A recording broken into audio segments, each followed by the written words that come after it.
to the West Goshen Township Board of Supervisors, January 21st, 2020. Should we move to that word, 2020? I'd like to start the meeting tonight with saying the Pledge of Allegiance. So all please stand. Pledge allegiance to the flag of the United States of America and to the republic for which it stands, one nation, under God, indivisible, with liberty and justice for all.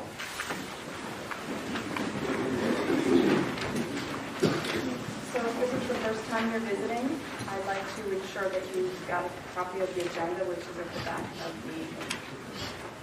Oh, sorry. Did you all hear what I said already?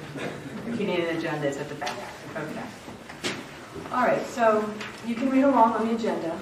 If you haven't already silenced your cell phones and other devices, please do so. It doesn't interrupt the meeting. Also, audience members may be audio or video recorded by third parties during this public meeting. And the shortened version of the Chair's statement on meeting conduct and public comment. Just grab the page.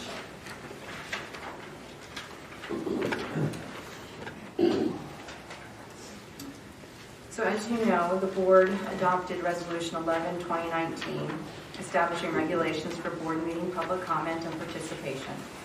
For the Pennsylvania Sunshine Act, only those agenda items in which there is a motion, a second, and a vote will be allowed public comment. Public comment for items not on the agenda and not on the agenda shall be on the agenda and not on the agenda shall be limited to 2 minutes per person. West Goshen Township residents, property owners, and business owners are permitted to offer public comment. Audience members who become disorderly or who do not abide by these rules may be removed from the meeting room. Thank you for listening. So we're going to go to item number 5 to start our meeting. The police report is presented by Chief Joseph Lisa. Welcome. Good evening. Good evening, ladies and gentlemen. For the month of December 2019, West Goshen Police responded to 1,791 calls for service. The yearly for 2019 was 24,837 calls for service. In December, we responded to 63 alarms, none of which were valid, and in the year of 2019, we responded to 744 alarms, 44 of which were valid.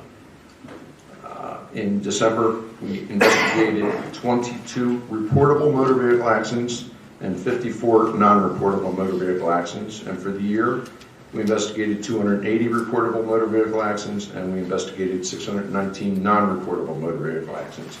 And as I explained before, the difference between a reportable and non-reportable, reportable either involves personal injury or it involves damage to a vehicle to the extent that it has to be towed from the scene. Under those two circumstances, police are required to be notified, and we are required to file a report with the state. The other non-reportables are small fender benders were called and more of a convenience to the operators to make sure that all proper information is exchanged, and then you deal with it either yourselves or with the insurance issues. And then we logged 21,876 miles on our patrol vehicles for the month, and for the year we logged 269,202 miles on our patrol vehicles. For selective enforcement, among other locations, we've been active on North Five Points Road, Phoenixville Pike, Goshen Road, Kirkland Avenue, Pottstown Pike, and South New Street. And our career development continues with our emergency response team training, and our traffic safety unit attended a 1-week training on aerial mapping utilizing a drone. And the one public service announcement I have is the police department will be hosting our 3rd Citizens Police Academy. It is 9 weeks long. It begins March 24th. It runs each Tuesday night for 2 to 3 hours, depending on the topic. It's held over in the police department training room, and there's applications in the back there. It's been very well received by those that have attended. And if you have any questions or anything like that, further information is on our website as well. And it goes for 9 weeks. I'm sorry, the first date, the first night of the class is March 24th.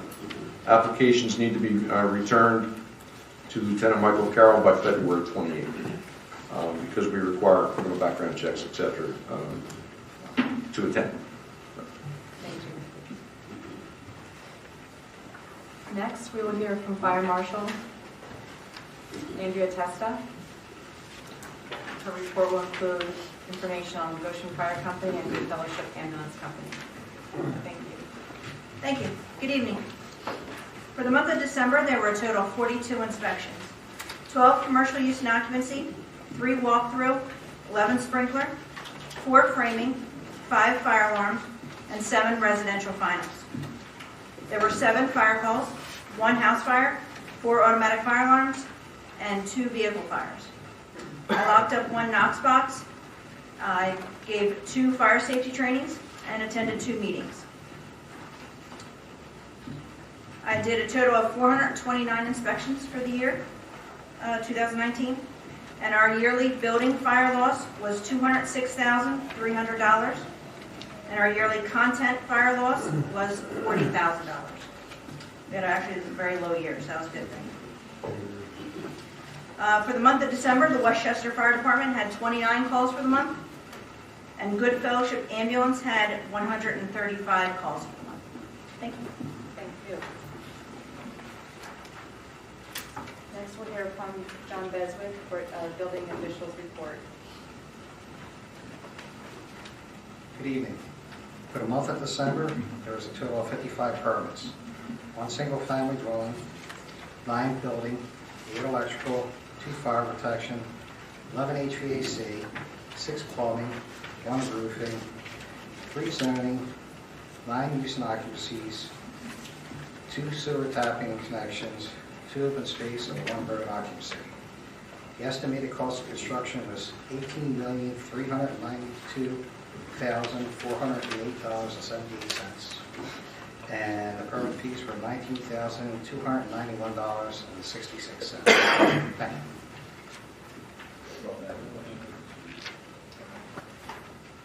I have a question for you, Chief Police. So in our packet we had information for 2019 versus 2018, annual report comparison. Just give you the opportunity to comment if you see any particular trends or issues with regard to the different categories and any public safety issue that's trending one way or another. Ooh. Boy, that's a broad one. Obviously, traffic is a major concern for everyone. As people move in, cars come, and most houses have 2, 3, 4 cars. Everybody's looking to go somewhere fast, and it's not happening, and they try and find alternative routes.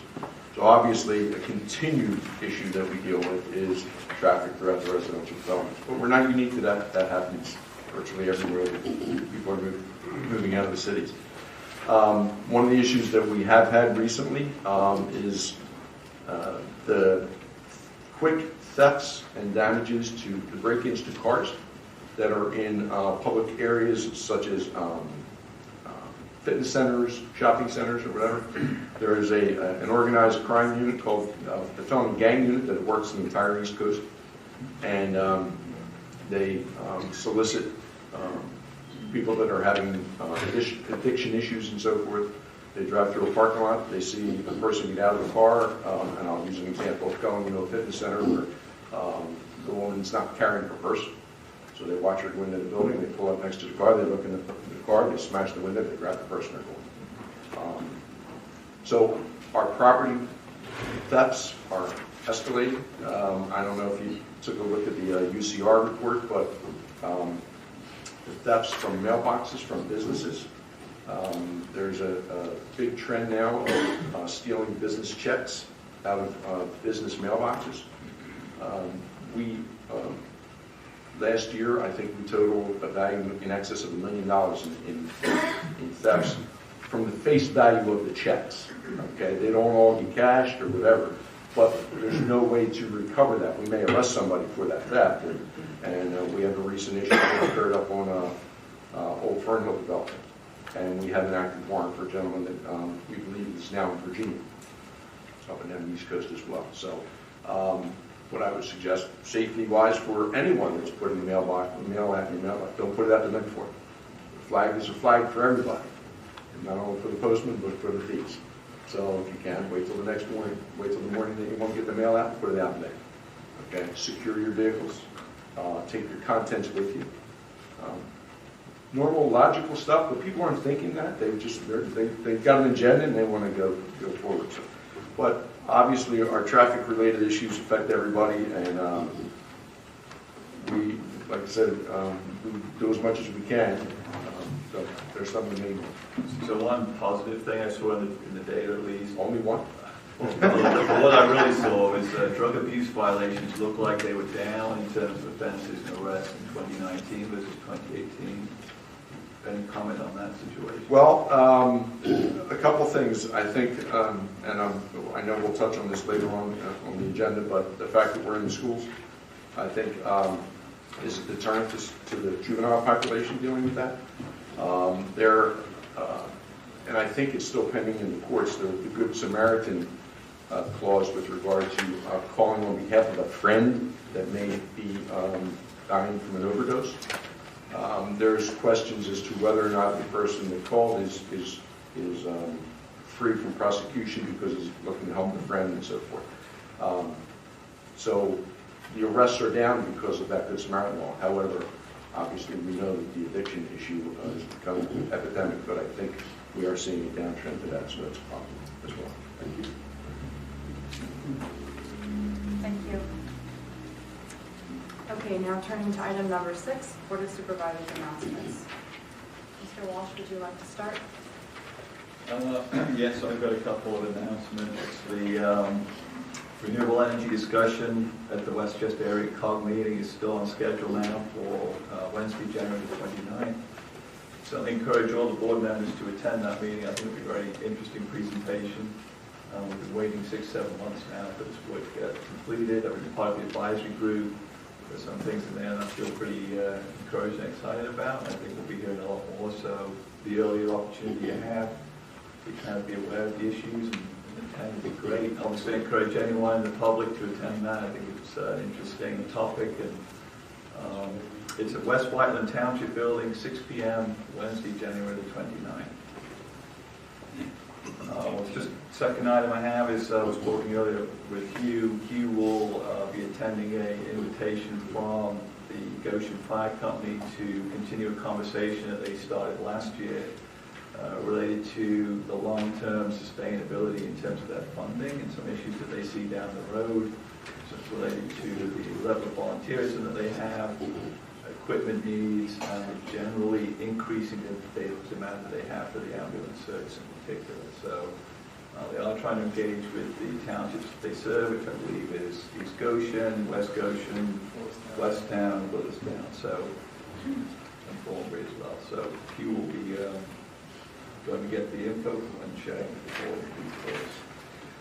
And then I had a couple of items related to appointments and liaisons that we deferred from our January 6th reorganization meeting. So it's just whatever you want to bring those up for the next time. You want to do it now? Or later in the agenda? We don't have it set on the agenda. No. Okay. So, I'm sorry, you want to start? You want to go ahead and make a nomination? There's two items there. One was a liaison to the planning committee with John Hellman's appointment to the board. We have an open position there. I would like to suggest that since John has been on the planning committee and served on it, that he will continue to be a liaison from the board to the planning committee. I'll do it only if Rick will have me. So it seemed to make sense to me, and it's up to you, but that's what I would like to see. Okay. All right, and then the You second. have a vote on that, do No? you? You good? Yeah. Okay. So let's. So I'll make the motion to nominate John Hellman to be the board liaison to the planning committee. Mr. Purnell, second. Okay. Public comment? All in favor, hearing none? Aye. Aye. So I know I said it backwards. Okay, what's next? And so then we also deferred the vacancy board appointment. As I said at the January 6th meeting, I have a candidate I'd like to nominate for that. And we also know that there's another candidate interested as well, so whatever process we want to use. My candidate is Mr. Kurt Haltwinger, and I don't know if he's here tonight. There he is. Kurt is a career chemist, started his career at the University of Colorado in academia, and then transitioned to the pharmaceutical industry with GlaxoSmithKline, Cephalon, and Teva. And I would think he'd be an excellent candidate for appointment to this vacancy for the rest of the board. Okay, so we have a motion. Do we I have will a- make the motion with that. Okay. Can we make other nominations as well? Pardon? Can we make another nomination as well? Sure, we could then, I guess, go after any nominations. Mr. Pennell, do you want to nominate somebody for the I do. vacancy board? Okay. I'd like to nominate Dr. White.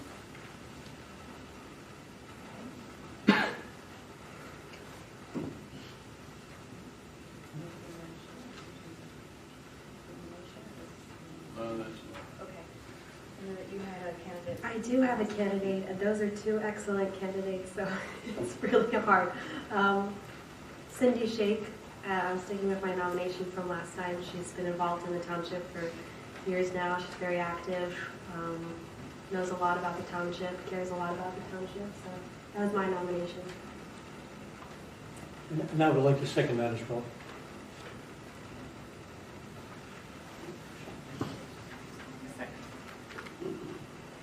There's a motion and we have a second. You don't have a motion. You have a motion from Sean. You don't have a second to that motion. So first we have to see whether or not there's a second to Sean's motion. Is that a motion or a nomination? He made it, turned it into a motion, so we can withdraw it. So I'll say it again, I'm making a motion to nominate Kurt to the vacancy board. Is there a second to that motion? I would second that.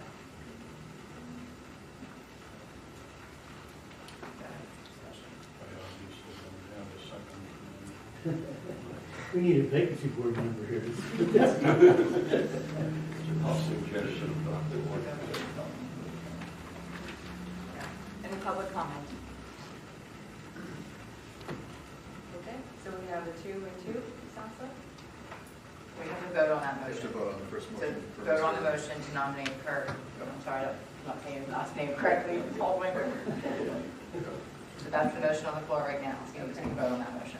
Okay, You ready? hearing none, yep. All in favor? Aye. Aye. No. So thanks.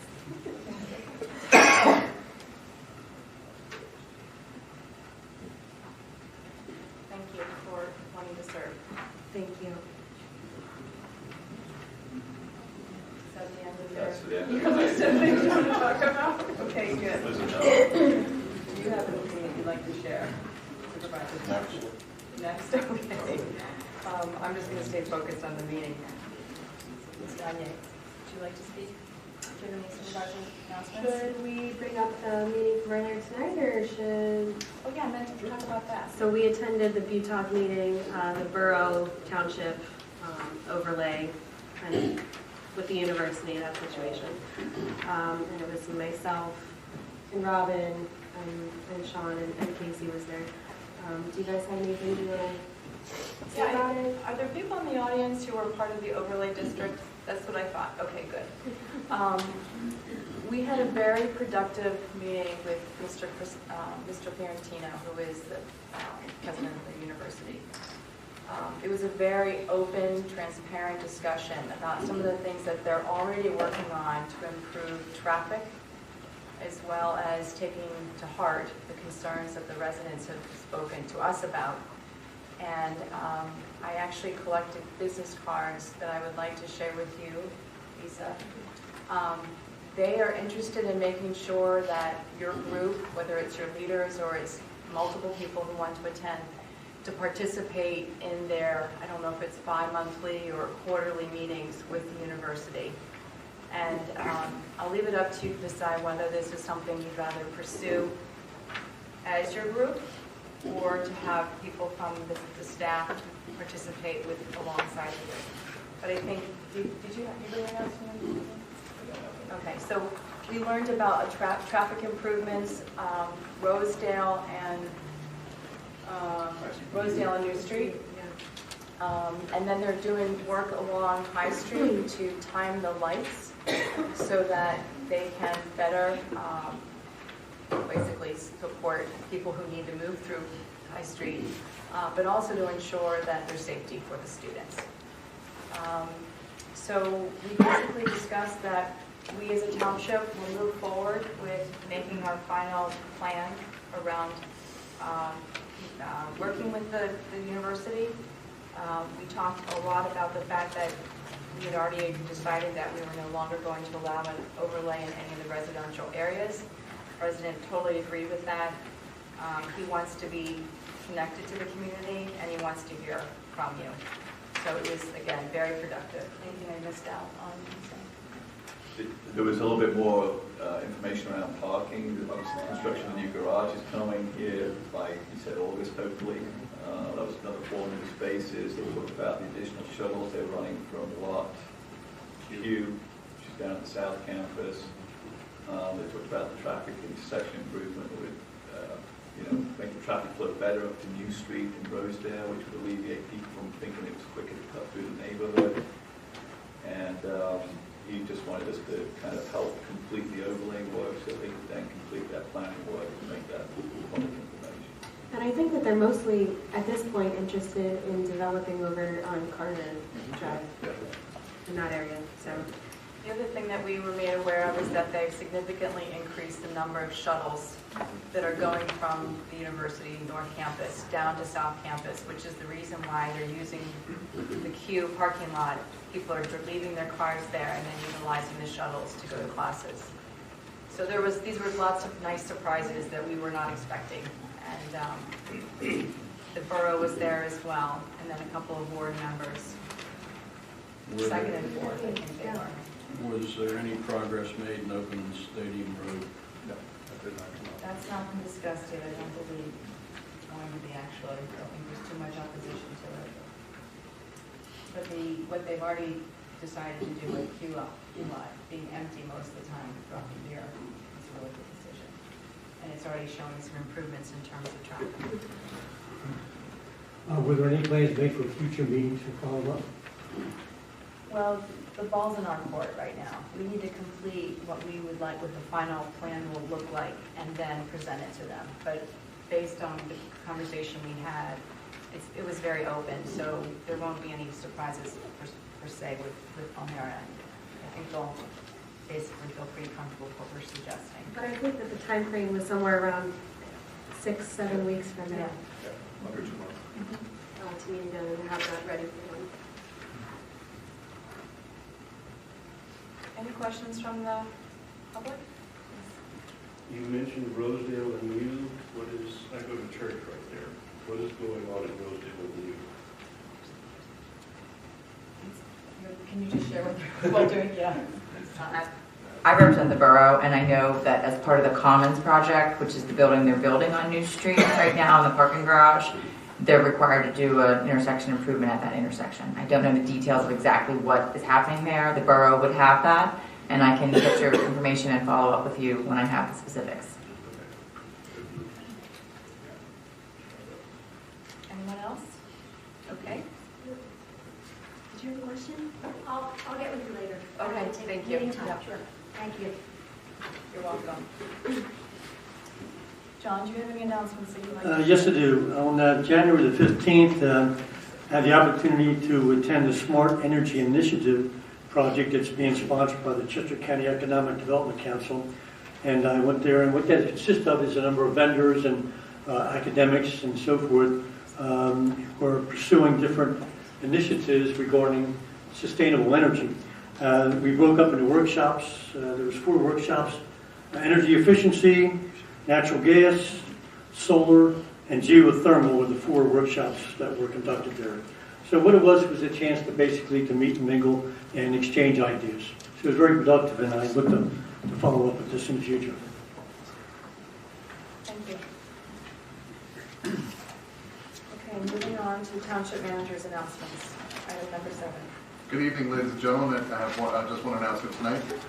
Tomorrow night in this room, the Township Historical Commission is offering a free lecture exploring the corridors of Greystone Hall. It starts at 7 p.m. And some of the documents and other artifacts that they'll be using are actually on display down the hall So please check those out on your way out. So tomorrow night, 7 o'clock in this room, exploring the corridors of Greystone Hall. Thank you. Thank you, that sounds like a very interesting It does. evening. Okay, Township Engineer Stormwater announcements and Woodlands and Greystone update. Mr. Craig. Good evening. Not a lot to report on the stormwater front. We're still waiting for our new DEP permits like we had the last 5 months. No indication of when we're actually going to get it. But it's imminent. We've been told that for 5 months, so I don't know what imminent means. Regarding Greystone project, as most of you are probably aware, Aram Avenue is now open and both traffic signals at both ends of Aram Avenue are functional. The next step will be to install a new traffic signal at the intersection of Phoenixville Pike and the westbound direction of Green Hill Road. There will also be some intersection improvements at 322 bypass and Phoenixville Pike, as well as some left turn arrows and extending some of the turning lanes there. The housing construction is continuing as the traffic improvements go on. Rick, what's the timing on Phoenixville and Green Hill in terms of the commencement of the work? I don't know the answer to that. It's not within our ability to control that, so it's pretty much whenever the developer schedules the work. It has to be done prior to the 200th housing unit. We've indicated to them that we'd like to have it done as soon as possible. That end, Phoenixville Pike and 322. So they know our priorities, but I don't have a time frame.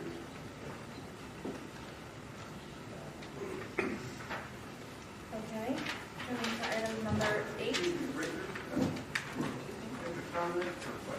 Sir, can you come up to the podium?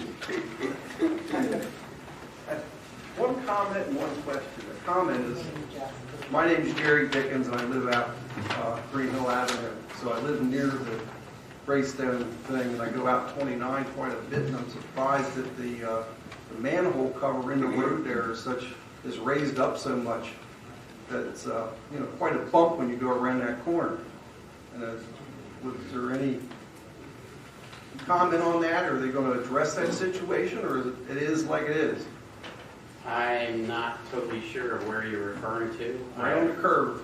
I have not been out to the site for in excess of 2 months because of being out of the office. You're going out into the second, leading into the second curve. So with the where manhole the cover that you hit. straightening was done? Pardon? Where the straightening was done? Yeah, I don't know why it's high. Take a look at it. I'll look into it. but it's But quite a again, bump there. It's not our jurisdiction, it's PennDOT's. And they I have, thought 29 was West Goshen Road all No, the way it's- up to King. it is not, it's a state No? highway for the entire length. On the And PennDOT. PennDOT is doing the inspection for those road improvements. On the PennDOT site, it referred to it as being a West Goshen Road. It is not. But that's wrong, PennDOT highway. okay. But I'll be glad to look into Yeah, it. yeah, But, if you yeah. will, it seems like it should have been done better than Yeah, it's I mean, done. if the possible answer is the final paving is probably not in place Okay. because of then the that'll- weather. Normally in this kind of weather, you can only put base course down, not wearing course. So that would leave an 1.5 to 2 inch gap between the top Well, of the base that would course. make sense if that's, Yeah, and what's they won't be going able on. to put the wearing course on until the weather is 40 and rising, so probably end of March, early April. okay. So, yeah. The other question is about the construction end of entrance on Green Hill Road. Is that going to close when the project wraps up?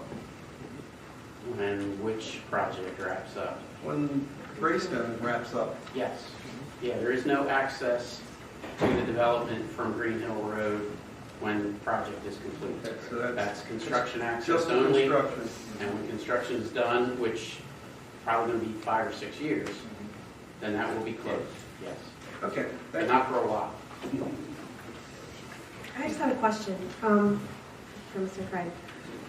And this is just because I'm like reaching back in my head and I just don't remember if this was discussed. Who discussed the redoing of that intersection at Phoenixville Pike and 322? Is that was that Carroll Engineering and PennDOT, or who's taking care of it? No, that was traffic planning and design, which is the engineer for the developer. And that was coordinated with PennDOT, and those are both PennDOT highways. Okay, so, and this was before construction began, this was back a while ago? This was like, Years ago? But it is a condition of conditional use approval Yes, it that is. that Yes. intersection improvement be Yes. completed. Okay. Yeah, the developer needs to do it, if that township would have the right to enforce that as a conditional approval. Oh, absolutely, it has to be done. All the roadway improvements in the conditional use approval have to be done. It's just a question of when they get done. Not prior to the completion of the project? Yeah, no, Yes, it's right. very detailed, and that's what Mr. Kirk was saying, before the 200th building permit can be issued, Oh, there's okay. certain That's right. benchmarks built into the decision of which improvements have to be completed when. Right. But within that time frame between now and 200, we don't have the ability to say, you know, we want you to do it quicker. Do it now. We can ask, but they absolutely have to have it done by 200. Okay. And we're trying to get it done quicker. For all the road improvements, I mean, all of them have a Yes. benchmark of when they have to be Correct. done, as far as issuance of permits. Okay. Do we have escrow funds for those improvements? No, PennDOT does. And does. The MPC doesn't allow the township to escrow funds for PennDOT. Thank you. Is that your final announcement? I hope so. Okay, could I turn to Mr. Webb, please, our zoning officer? Thank you, Madam Chair. The zoning hearing board met a few weeks ago. We reorganized. They reappointed Mark Thompson as their solicitor from Lamb McElroy. Mr. Joe DeFilippe has been reappointed as chairman. I'll note that this is his 50th year of service to the zoning hearing board. Shannon Royer has been appointed vice chair to the zoning hearing board. We do have a hearing in this room on Thursday night, which I brought up in December with regards to the Haynes Celestial property at 700 Old Fernhill. They're going before the zoning hearing board to be allowed to do 10% retail. That's going to be an indoor self-storage facility. Within that zoning district, you are allowed to have a retail component of no more than 10% of the business as a special exception. So they are going to the zoning hearing board Thursday night. That retail portion of the business is basically like any self-storage unit, boxes, moving supplies, locks, and such. So that's Thursday night here at 7 p.m. I've already received 2 more applications, so we'll start the year off right. So we'll be having hearings in February. Before you this evening is an ordinance that I prepared. Mr. Simler, is it Mr. Simler there? Mr. Simler lives at 940 South Walnut Street. He had contacted me a few weeks ago. He lives directly behind the hotel on 202. He is 940 South Walnut. His property is zoned C3. However, it's a Bill, non... can I just interrupt you and let you know Sure. if it's behind the ordinance, everybody, I put an aerial map so you can see where the property's talking about. Sorry. His property is zone C3, which is a non-conforming use and a non-conforming lot under the C3 zoning district. He contacted me because he wants to build a garage. However, since he's a non-conforming use on a non-conforming lot, he's not allowed to build a garage. So my conversation with him was that his neighbors directly across the street, the other residential properties, are all zoned R3. So I thought the simple fix to this would be to rezone his property, which is tax parcel 52-729.1, to R3. It would not be spot zoned because there are properties right there in that general vicinity that are R3. We don't know how this became C3. My guess is at one point in time it may have been part of the hotel property. So we are not taking any action on this ordinance tonight. This is just simply for you guys to authorize us to advertise. This ordinance, because it's a zoning change, will still need to go to our planning commission and the Chester County Planning Commission for their blessing as well. We also need to post the property and Sure. send notice to the property owner 30 days prior to the hearing. Real quick, if I could jump in, when Bill brought this to my attention and I pulled the aerial map, I questioned whether this property was even in West Goshen Township, because when you look at the solid red line on the aerial map, that's, according to the county aerial maps, the boundary line between West Goshen and West Town. So don't know how that happened, but the tax records do show this parcel as being a West Goshen Township parcel, and these maps are not always, you can't rely upon these as determining the district boundary. So we're not going to open that can of worms, but we just wanted you to know when you look at this, if you got confused by that, that's what that red solid line is. And again, all the tax records indicate that this parcel is in West Goshen. And the second attachment was the zoning map. So as Bill was explaining, the parcel that's shown as being, again, cut between that solid red line, that's the parcel we're talking about. And the ones across the street in blue are the ones that are currently now R3. And what is this diagonal red line here? What is that again? That's the municipal boundary. Municipal boundary. So it cuts it right through the property? It cuts right through his property. Almost in half. But we have confirmed his taxes are paid here in West Goshen. He is a West Goshen taxpayer. Well, how is it legally then, if his property is half in West Goshen and half in the borough? So That's what I'm saying, you can't rely upon this map as the determination factor for the boundaries between the municipalities. There would be other maps that I didn't have at my disposal to look at. But I actually ran into this issue last year in a different municipality. If a parcel of land is cut in half, it depends on where the house resides. And if the house is cut in half, it depends on where the bedroom is. So there are in fact rules in the statutes that determine that. So I'm going to assume that this had been determined at one point in time that that statute had been applied and this particular property was found to be in West Goshen.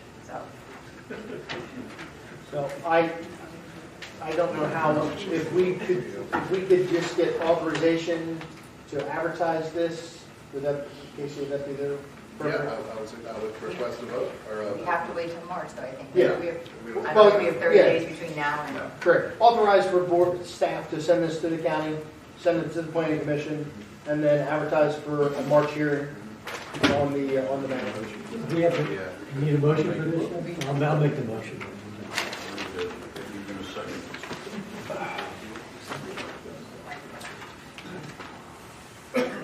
So that will be March 17th.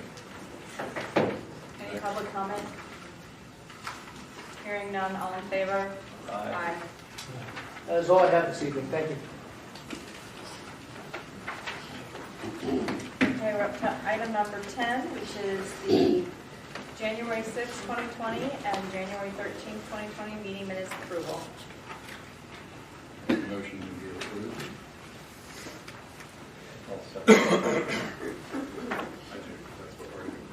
We have a motion and a second. Any public comment on the meeting minutes? Come on up.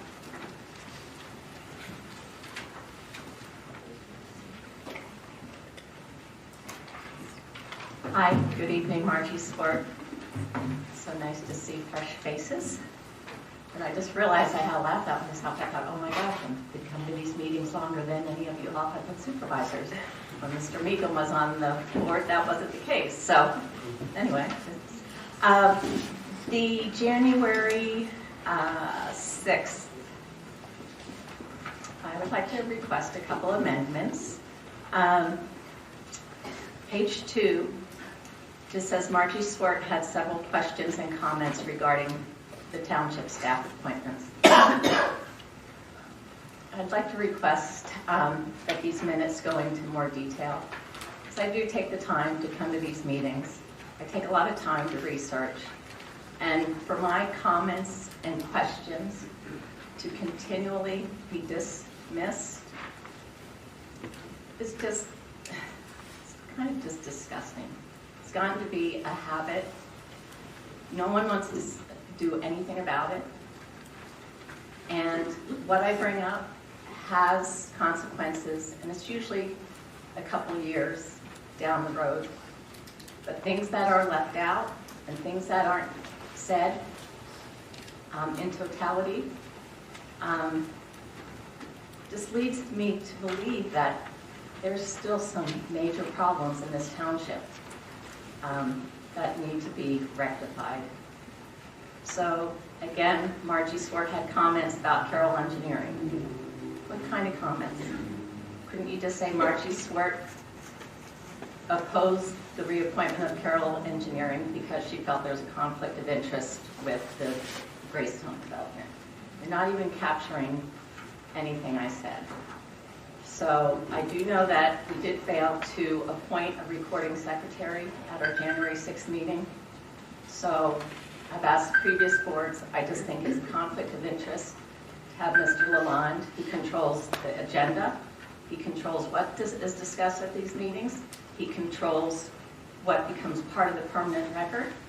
And we're paying this gentleman to manage the township, and I don't think he should be doing clerical duties. So I appreciate that you maybe not approve these minutes and just have them reflect what I actually said.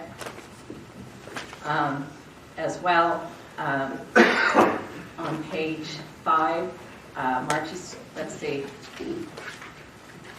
you approved the resolutions for the township managers and assistant managers' salaries, but I believe the minutes should reflect what those salaries are under Resolution 3/2020. And again,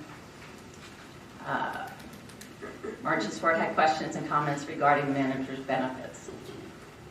I know they don't have to be verbatim, but you're not even capturing the gist of my comments. And it was about personal use of taxpayer-funded vehicles. And then on January 13th, the special meeting,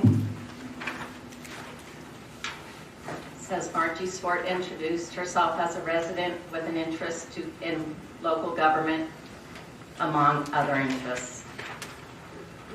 I didn't say anything about any of my other interests. It's wrong, and so I respectfully request that you just attach my very short comments that I made. I would like my statements attached to the record so it's reflected correctly. I'll leave that with Mr. Lalonde. So I hope you will amend the minutes to include my changes and my requests. Thank you.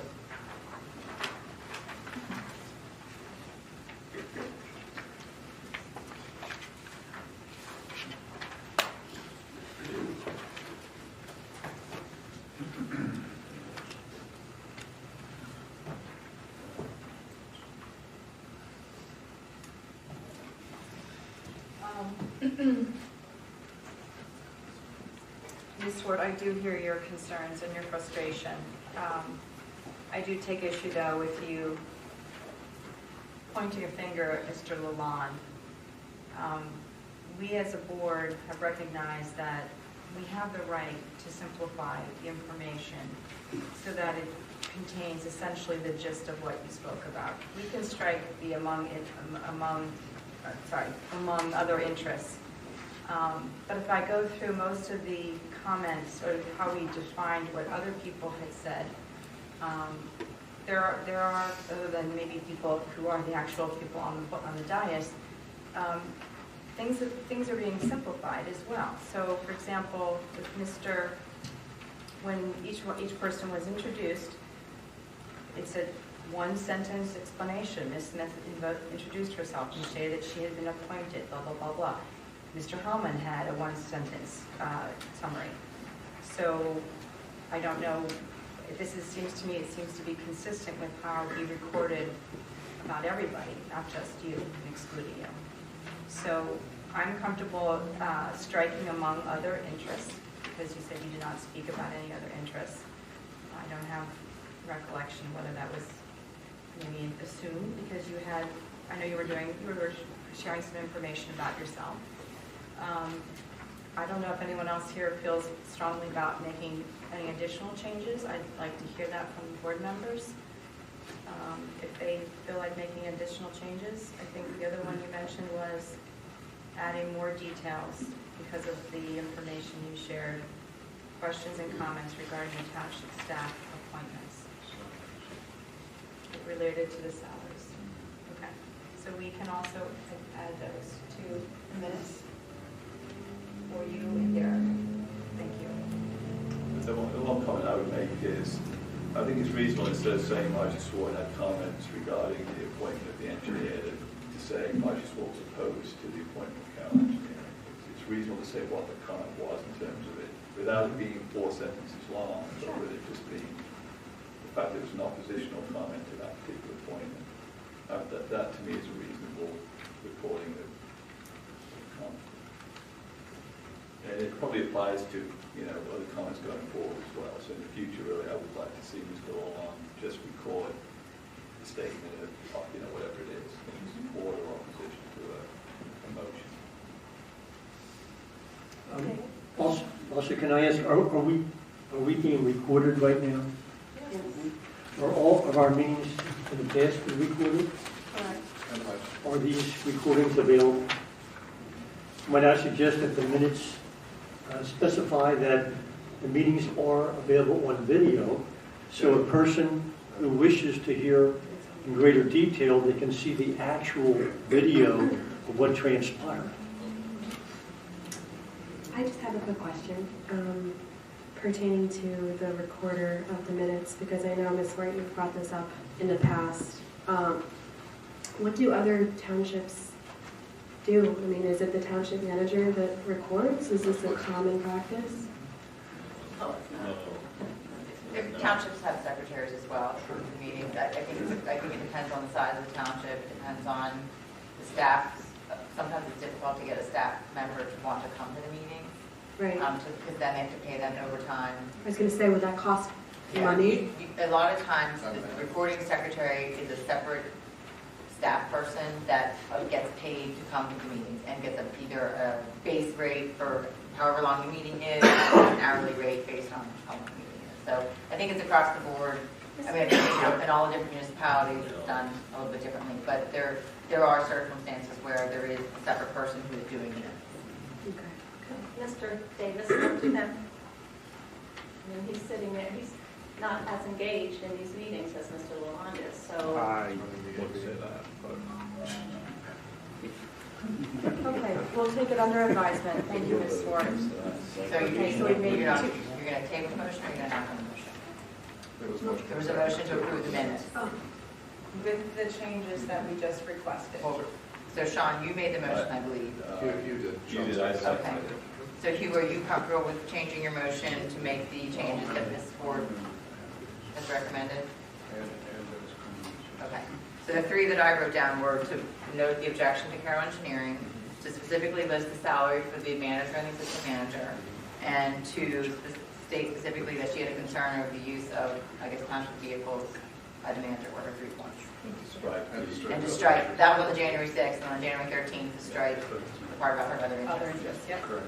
Okay, so you're good with that change? Correct. Okay, and Mr. Walsh, you're good with that? Okay. So then now One you take last the... question, I did ask about the signatories on the banks, and I think that's very important. I asked who the signatories are on the bank accounts, and we use rubber stamps for signatures, and I asked that for a reason, and I think that should be notated in the minutes. It's not up to the board. It's the board's minutes. They're not my minutes, Ms. Swartz. It's the board's minutes. They approve them. I take direction from the board. There is a comment in here about the depositories. You're talking about the signers? Yes. Okay. I think we all shared that. We shared that information in public. Right, so it should be reflected in the minutes. It doesn't say anything in the minutes. It just says I had Ms. Ford ask questions about the banks. It was already a settled situation. It wasn't something that was changed because of it. All right. Any other comments to the minutes of the board members? Any other public comment? Hearing none. All in favor? Aye.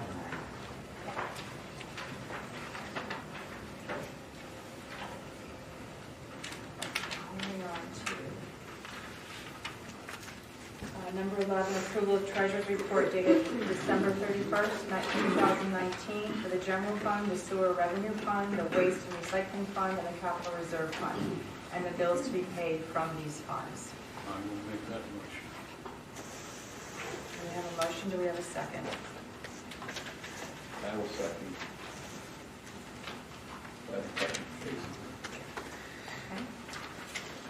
Casey, when will we actually see the 2019 year-end actuals for both revenue and expenses and balance balances for the three major funds? As we are on an accrual basis of accounting, we are still accepting revenues into 2020 or 2019.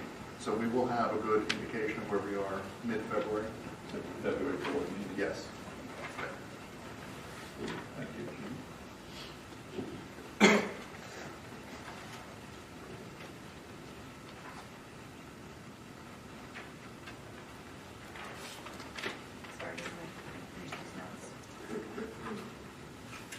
Okay, so I have a motion, and I have a second. Public comment. Ms. Swart, come on up.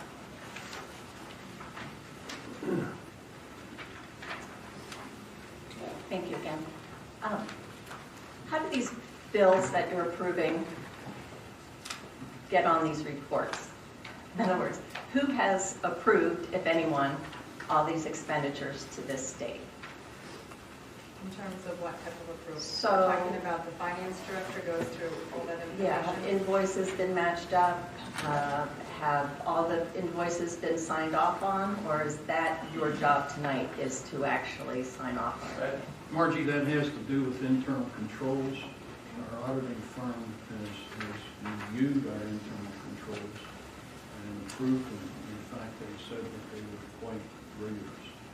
So, because then somebody should know who... That's something that you should be aware of. The individual, for example, the individual department heads approved the expenditures, even in most cases before they're even made. So, I think we're in good shape in that regard. Okay, so you're basically approving what other department heads have approved. All the bills that are in front of you have been approved, pre-approved. They've been good. They've been vetted. Okay, thank you very much. And then also, I noticed there was a charge for $2,000 for arbitration and some expenses, a couple $1,000 for labor lawyer. Does the board have to approve any settlement that goes through arbitration?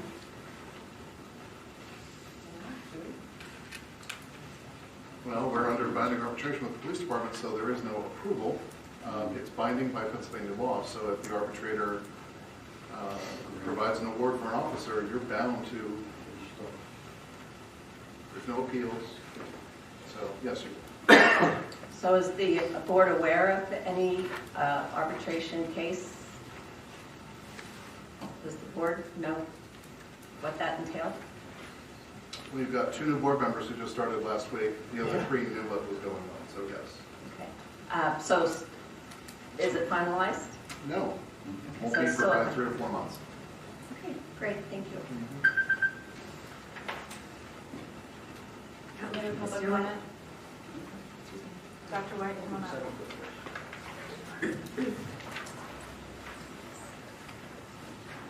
Casey, Doug White, West Goshen. Casey, when for accrual, the expenditure is counted when we receive the service, not when we pay for it, correct? It's when we get the invoice and when the service occurred. Okay, So so we get an invoice for something that happened in December, we pay for it.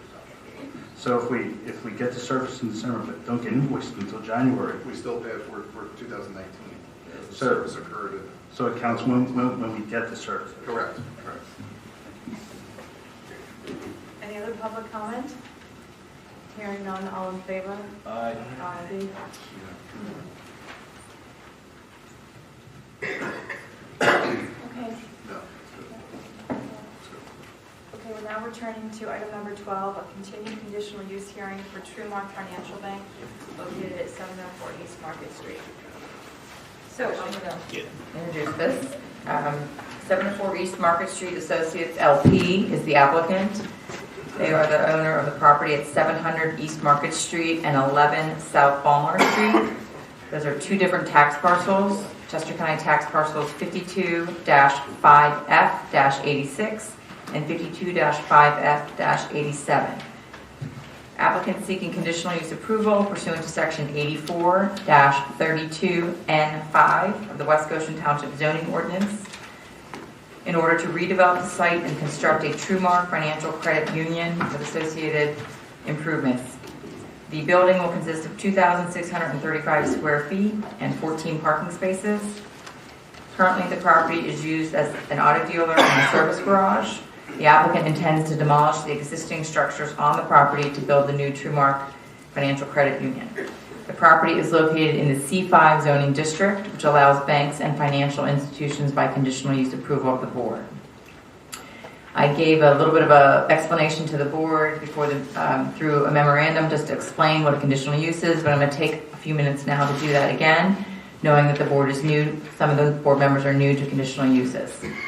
So in the zoning ordinance, the board can determine in every zoning district how a use would be approved, either as a by right use, which is something that the zoning officer has the approval to approve by the issuance of a zoning permit, or a use can be approved by conditional use, which requires a public hearing before the Board of Supervisors. So in this public hearing, the board sits as the judge. It's a quasi-judicial hearing, and that's why we have a court reporter taking down everything that everybody's saying. We have an applicant and their counsel who will present evidence, and they have a burden to demonstrate that they can meet the criteria in the zoning ordinance for this particular use. And then there's also objective criteria for every conditional use that they have to demonstrate compliance with. If there's anybody in the audience that owns or leases property in close proximity to the applicant's property, they can request the board to be admitted as a party, which means you would have the right to cross-examine the applicant's witnesses, and you would have the right to present your own evidence. If the board wanted any evidence to be presented by its staff members or its planning commission, they would also have the ability to have evidence presented. At the close of the hearing, the record is closed, the evidence is closed, and then the board must render a decision within 45 days. So this procedure is all spelled out in the state law called the Pennsylvania Municipalities Planning Code. So this is more formal than just a presentation that's made to the Planning Commission. It's more formal than a land development application. This is the zoning approval that they need to get from this Board of Supervisors that has to come through after this process. So that's what we're here for tonight. It is the applicant's burden to demonstrate the criteria for the bank that the ordinance sets forth, as well as the objective criteria in the ordinance. If they can demonstrate compliance with that, and there's no objectors or no parties protesting the application that present evidence that show that this particular bank would have a more detrimental impact on the public health, safety, and welfare, then what the law says is that the board must approve the conditional use. If the board believes that there are certain things that they're concerned about that would potentially cause a threat to the public health, safety, welfare, the board is allowed to impose conditions. But the conditions must be related to the testimony that's provided and a concern that's raised about how this particular development would operate. So we can get into that a little bit if people have questions about some of the testimony or things that you'd like, some of the things the Planning Commission talked about. We can go into that more specifically as the hearing unfolds. Does anybody on the board have any procedural questions about a conditional use hearing? I just want to make sure you're understanding what your role is. No question? I'm going to kind of try to feel this out and do my best. Yeah, and so the one thing, and I did mention this to Mr. Hillman, I typically don't ask the board. I really recommend that once the evidence portion is closed, that you don't render a decision. You're given 45 days to be able to do that decision. And what I like to do, it's pretty standard practice, is to put a written decision together and to circulate that to you. I'm allowed to do that outside of a public meeting, as long as when you come back to take a vote, that vote happens, the deliberation on the decision and the vote on the application has to happen at a public meeting, and that meeting has to happen within 45 days of the hearing. So we like to do that because we want this written decision to cover everything that the board would like to see as far as findings of fact, conclusions of law, and specific conditions. And it sets the groundwork then for Bill and Rick when the applicant goes to land development. Everybody knows what conditions are tied to the particular development. So I think there are some cases where there's not a lot of testimony, there's nobody in opposition, the Planning Commission didn't have any concerns. There have been instances where the board has ruled that evening, but those are few and far between. So with that opening, I'm going to now, first I want to hand out the exhibit packets to the board and to Mr. Colorico. Hopefully we didn't duplicate, but we might have. We probably did. My packet's bigger. Your packet's bigger, okay. So let me introduce the board exhibits, and then we'll see if there's anybody in the audience that wishes to be a party to the hearing. And then after that, we'll turn it over to Mr. Calagreco to present his case. And Mr. Finlan, if I'm talking too loud, just raise your hand. I tend to do that. The first board exhibit is just the application, and that was dated October 29th. It came with a cover letter from Mr. Calagreco, dated November 5, 2019. Board Exhibit 2 was an amended conditional use application. The sections cited in the original application did not reflect that there had been actually an amendment to the ordinance. So the amended application, the only thing that changed was the citation to the section number, which again, as I indicated, is 84-32N5. And that's the C5 zoning district regulations that allows a bank or a financial institution in the C5 district by conditional use. The third exhibit was the plan that accompanied the application, and that was prepared by D.L. Howe and Associates. It had 8 sheets and it was dated October 24th, 2019. The fourth exhibit is an aerial tax map. I think it's helpful for the board to be able to see where these properties are in relationship to the neighborhood, and also to see what the existing conditions are. So I always attach an aerial tax map as a board exhibit. Board Exhibit 5, tonight's hearing had to be advertised in the Daily Local News, and we did that on December 2nd and December 9th, and that was for the original hearing date, which was December 17th. So that's the proof of publication as Exhibit B5. Board Exhibit 6, the state law requires that the property, which is the subject of the application, has to be posted with a copy of the public notice. So B6 is an affidavit of posting that was completed by Bill Webb, the zoning officer, and also a notification or certification of mailing the hearing notice to properties within 1,000 feet of the subject property.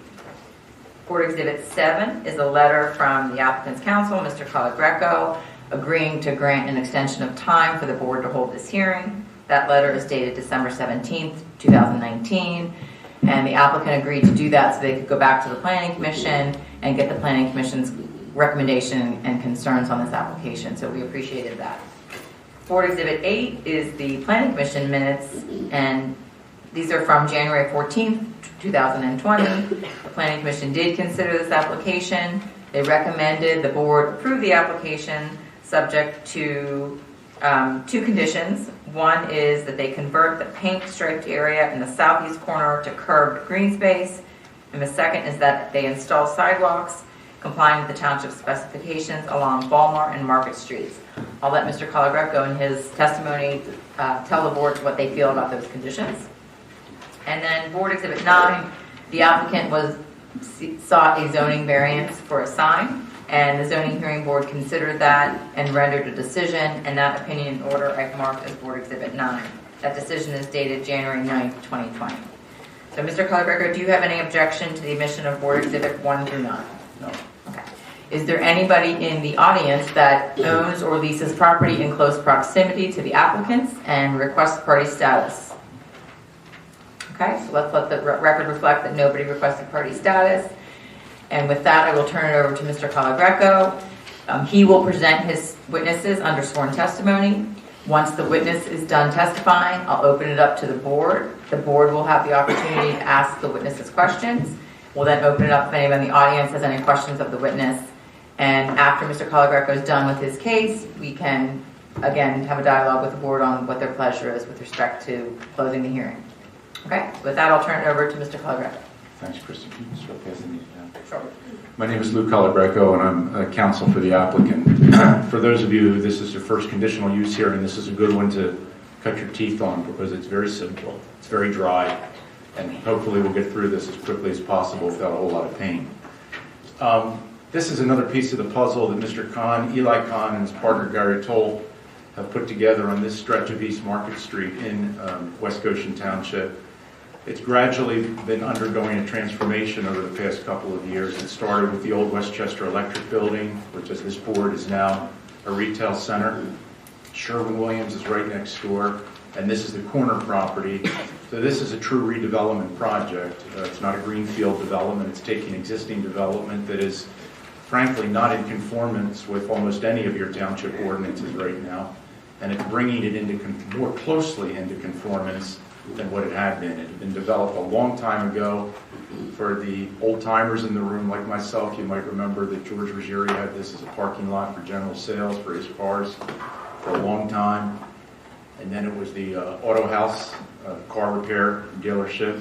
And it's actually two parcels, but part of this application is to combine it into one. And as you'll hear from the testimony here tonight, the current building coverage on the site is going to be reduced drastically, and it's going to be improved tremendously. The aesthetic is obviously going to be improved. So we have three witnesses, and I'm going to go through this as quickly as I can. We have Gary Toll, who's a member of the partnership which owns the property. We have Joe Rosello with DL Howell Engineering, who prepared the plans you're going to see here tonight. Andy Heinrich, our traffic consultant, and we have Kevin Murphy of TrueMark Financial, who's observing how we do here in the audience just to make sure that we do our job. He's eventually, hopefully, going to occupy this building with his company, his bank.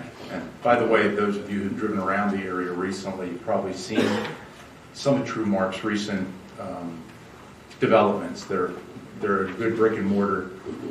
They have a good product, and I think they went up, and I know they have one because we did the approval up at Atwater in East Whiteland.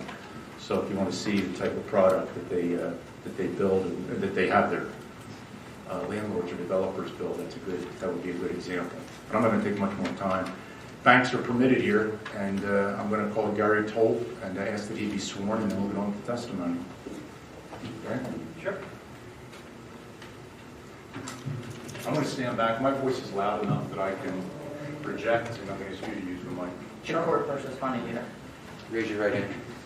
Do you swear the testimony you're about to provide will be the truth, the whole truth, nothing but the truth, so help you God? Yes. Can you spell your last name for me? Certainly. T-O-L-L. Gary.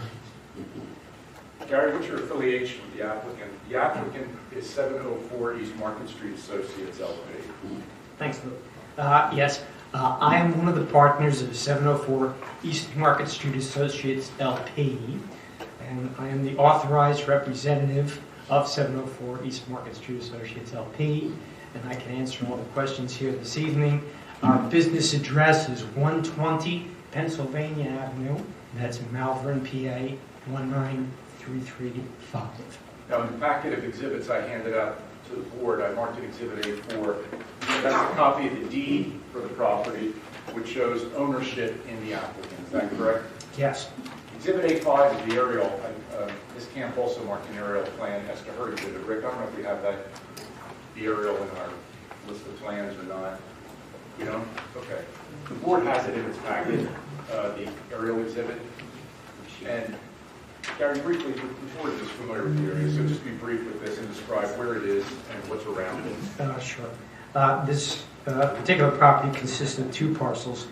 It's located on the southern side, of East Market Street, at the intersection of East Market Street and South Baltimore Street, which is the upper right-hand corner of that exhibit that I don't think you guys have. The property is surrounded by all commercial uses. Yeah, we can set it up if you want. Yeah, let's just take a break here. Let's just take 1 second. We do have it on the wall. Yeah, we've got it. The board does have it in its packet. Yeah. When? I assume it's still like a back. Don't worry, this will take a second. Yeah, B4 is my aerial map that shows parcels in red.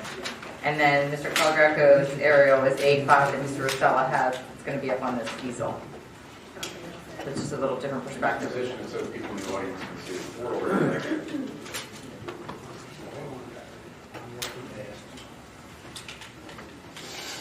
We can come back to the aerial when we go on to testimony. What's the size of the property combined there? The combined property, which is the two, Warren Market and Ron Walmart, is 0.864 gross acres, which is just slightly under 1 acre. And we talked about combining two parcels to make one parcel. You've heard me describe the proposal for the property. Can you be a little more specific than that, the size of the building? Yes, absolutely. The two buildings as they exist now are over 7,000 square feet. The building that we're proposing is about 2,600 square feet. So represents almost a 65% reduction. And what we're proposing to do is to demolish the 2 properties that are existing now and create 14 attendant parking spaces, stormwater management facilities, and related improvements to accommodate the bank or financial institution. If you want to point to it. We now have the aerial of Exhibit A5, and you can point out for residents or folks in the audience exactly the 2 buildings you're referring to. Absolutely. So these are the 2 buildings that we're referring to. This, if you can see it, if you know what I'm talking about, this is just about on Baltimore Street. I don't know how we got this use accepted, but they've always used these 2 buildings together. I think we told you this used to be General Centers. And we are, as you can see, surrounded by commercial uses. This is A9 dog thing. Can you guys hear me okay? Stand right in front of it, can't even see it. Thanks, man. Oh, where's that? Okay, perfect. Okay, so that's the canine dog thing. Just beyond that is Bankhardt's. It's an automotive use right there. Next to us is the Sherwin-Williams. We own that building. And then next to that is a building that we just renovated. Used to be Yale Electric, and we just redid that whole thing. And I think what we did was a really magnificent addition to the township. And we're looking to do the same thing or better with the Trumark Financial Credit Union property, which hopefully will go right there. I want to put up Exhibit A7 on the board. I don't know if you have that on the screen as well. Is this what the intended architecture of the building is meant to be? Yes. I don't have any further questions for Mr. Toll. Anybody on the board have any questions for Mr. Toll? I have a question. I don't know if this is premature, but what's happening with the Sherwin-Williams building in between the 2 buildings? That's an excellent question. Thank you for asking. We are actually, we've got a long-term lease with Sherwin-Williams, so we anticipate them staying in that building, but we are speaking with them to redo the facade of that as well.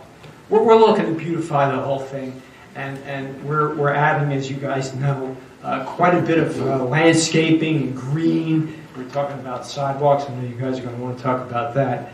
But we're looking to do something that's really, really nice and certainly a far cry from what we have there currently. Thank you. You're showing an access off of Market Street. It seems that access is aimed at the parking lot behind Sherwin-Williams. Is that correct? Well, we actually, we own both the parcels, as we said. So you will be able to cross over, and Joe can address that certainly better than our engineer Joe can address that better than I can. But although that won't be a part of the parking for the Trumark, because we're not going to need that many parking spaces, you will be able to drive across. That will be open. What I'm concerned about is the traffic going through, so you're creating like a mini road for access to that parking lot. Yeah, that's an engineering question. Let me have Mr. Russell and Mr. Heinrich address that one. Yeah. Okay. Yeah, I'd like to ask, at the planning commission, some of the issues that we talked about, this section right here, it's a painted area on the parking lot, and we would like that to be, with a recommendation, is to make it into a curved green space, grass area. Mm-hmm. Is that a problem for you to do that? I think I don't have the landscape plan in front of me, but I believe that we did add green space to that area. Yes, sir. Yeah, it's shown as a landscaped island. Yes. Then the answer is yes. And also, we discussed putting sidewalks in along the perimeter of the property, along Boulevard here, and also along Market Street. Yeah, again, I'll have to defer to our engineer Joe on that. Okay, those are the 2 changes we would like to have seen to this additional use. Understood. Any other questions for Mr. Toll? There was one other thing I'd like to bring up. Mr. Hellman, we have to limit it to right now questions for him. If you have general. It is a question. Okay, Commissioner Troll. For the roof structure of this building, would it be solar panel ready? We're not directly involved in the construction of the building. That's a true mark question. So I don't know. I can't answer that. Thank you. Okay. Anybody in the audience have any questions for the witness? Okay. You need to state your name and address. Yeah, Jim Farino, 1204 State Drive. How many customers do you plan on having for that financial institution? Again, that's a question that would be asked of our tenant. Because that would impact all the traffic going in and out. Yeah. I don't know if there's a link there or not, but all these people going in and out of the bank would really cause a problem right there. So they have a traffic expert who's going to testify as one of the witnesses. So that could probably be a question for him. Okay? Okay. Let's move on to your second witness. Joe Sullivan.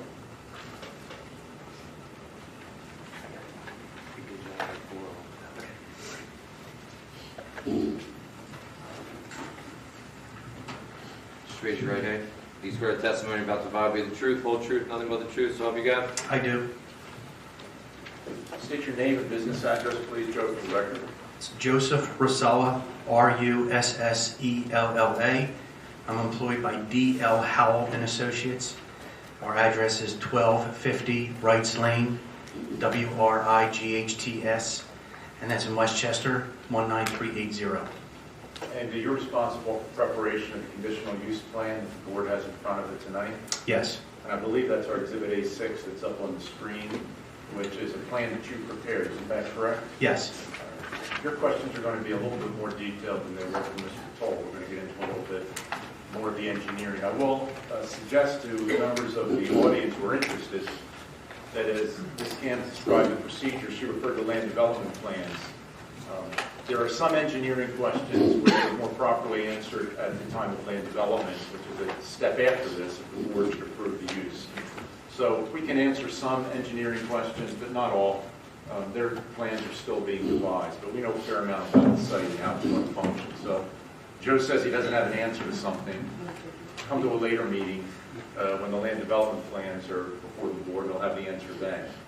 Probably 90% of the answers tonight, but probably 10% he won't have. But if the project gets approved, we'll have them all. So you're responsible for the preparation of Exhibit A6, correct? That's correct. You heard Mr. Hellman talk about the Planning Commission recommendation that an area that had been shown as asphalt and striped be returned, not returned, be converted to lawn area. Is that correct? That's correct. And Exhibit A6 depicts we've made that change since the last Planning Commission meeting, correct? Yes, that's correct. All right. The Planning Commission also discussed the installation sidewalk, which wasn't shown on the original application along Balmar and East Market Street. Is that correct? Yes, that's correct. Now, although it's not shown on Exhibit A6, you did prepare an exhibit that does show where the sidewalk would go, correct? That is correct. And that's Exhibit A8. Again, we have it on board. I don't know whether we have it on the screen. A8. A8? You have that in your packet? What's the print number? Number 8. 8. On the tripod on my left, you've highlighted, I guess in yellow, where that sidewalk would be, correct? That is correct. I just thought it would be easier to see from across the room. Okay. Explain the thought process in not putting in the sidewalk, and then explain the thought process for putting in the sidewalk, if that's what the board wants to do. Yeah, the thought process initially is that this entire block was paved without any sidewalks and with the absence of green, especially coming into the township from Westchester Borough, whereby we initially prepared the plan, converting all of the asphalt on the corner to green with landscaping until it was asked of us if we could accommodate sidewalks. So the original thought process was to try and return some green to a site that right now is 100% impervious coverage, correct? That is correct, yes. Provide sort of a greener entry into West Goshen Township, correct? That is correct, yes. If the Township Board of Supervisors would rather some of that green be converted to sidewalk, where would it be? It would be depicted on the plan that's on the easel in yellow along East Market Street and then along the Walmart Street. Can you shift that so they can see that? They help that.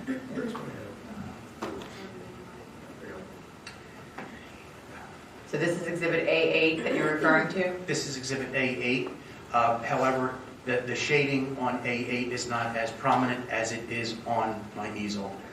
It was just easier to show where the sidewalk would be. And that is along the area right on East Market and then along the side of, or the eastern side of Walmart. Right now, there's not even a curb on the property, is there? Doesn't the parking lot just flow right into the street? Yes, that's correct. The previous use, which were garages, have that paved with a curb depression that has unrestricted access on both Market and Walmart Street. So there could still, the applicant has no objection to putting in a sidewalk. We just wanted to explain the thought process of having one and not having one.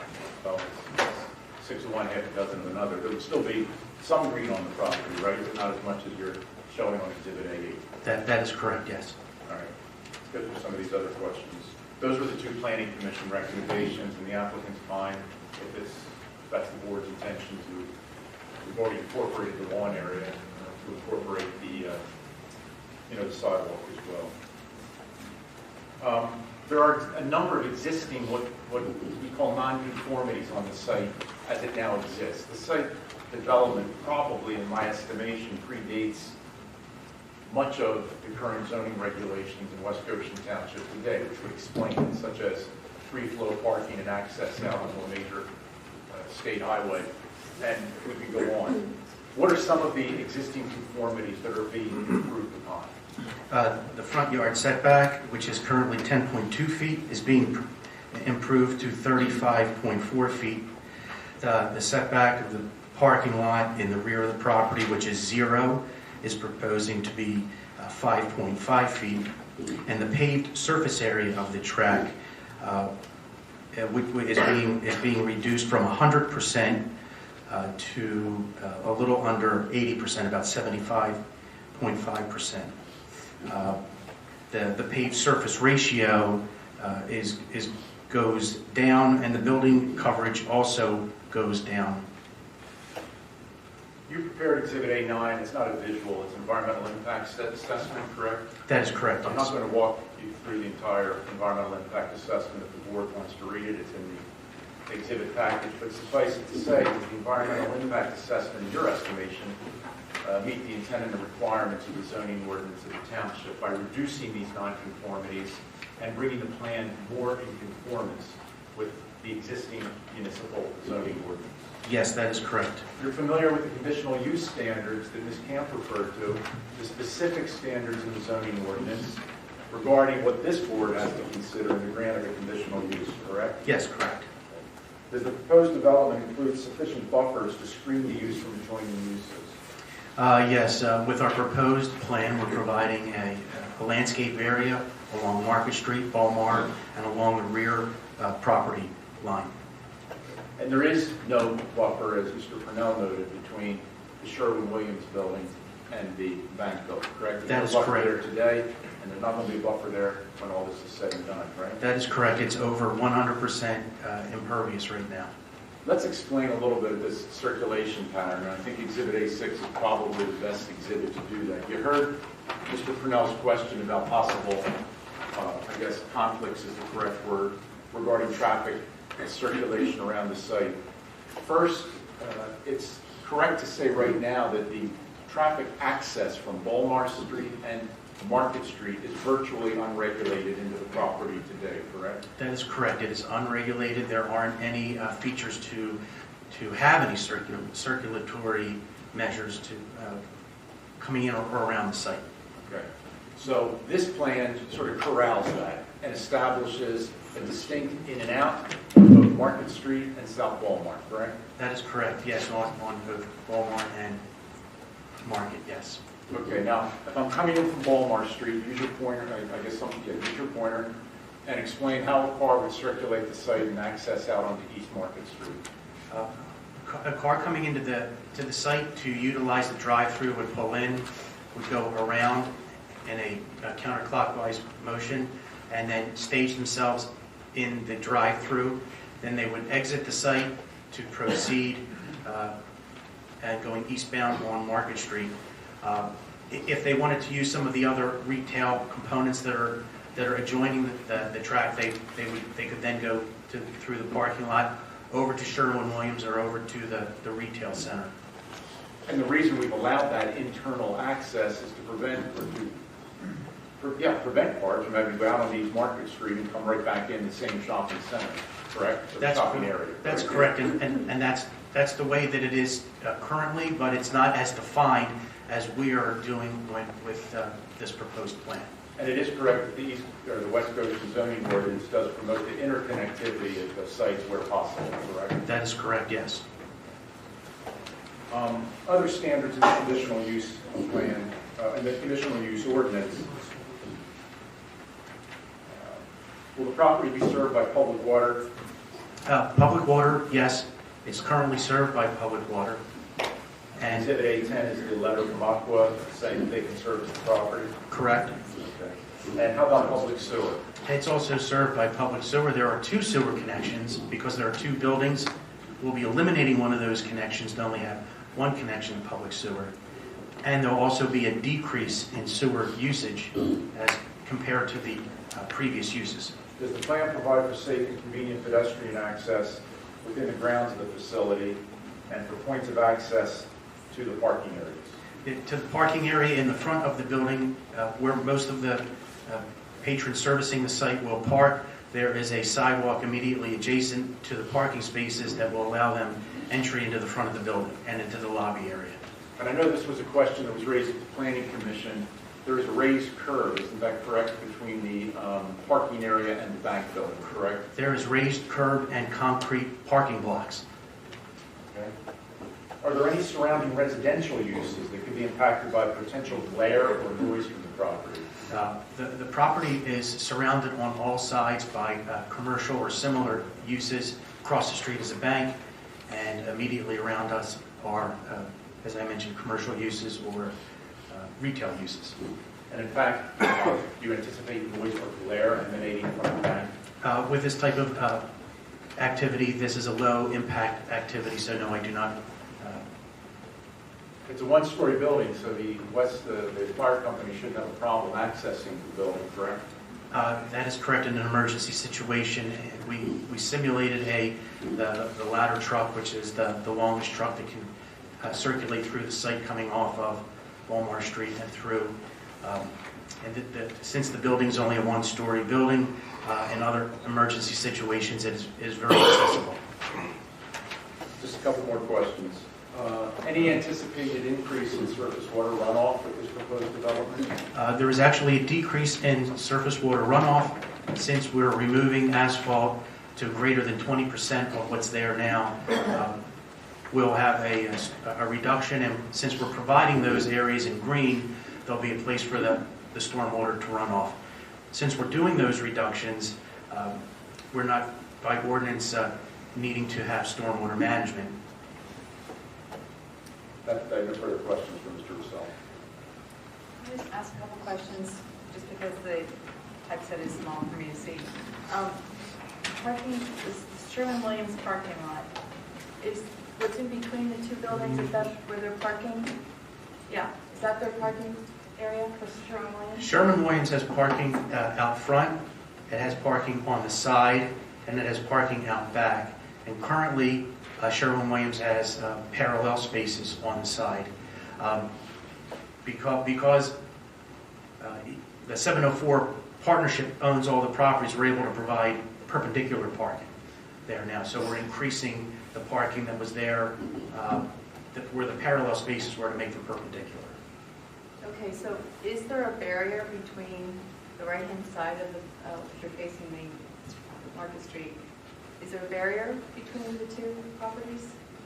In this area? Yeah. Currently it's all paved right now, so there isn't a barrier, no. It's unrestricted,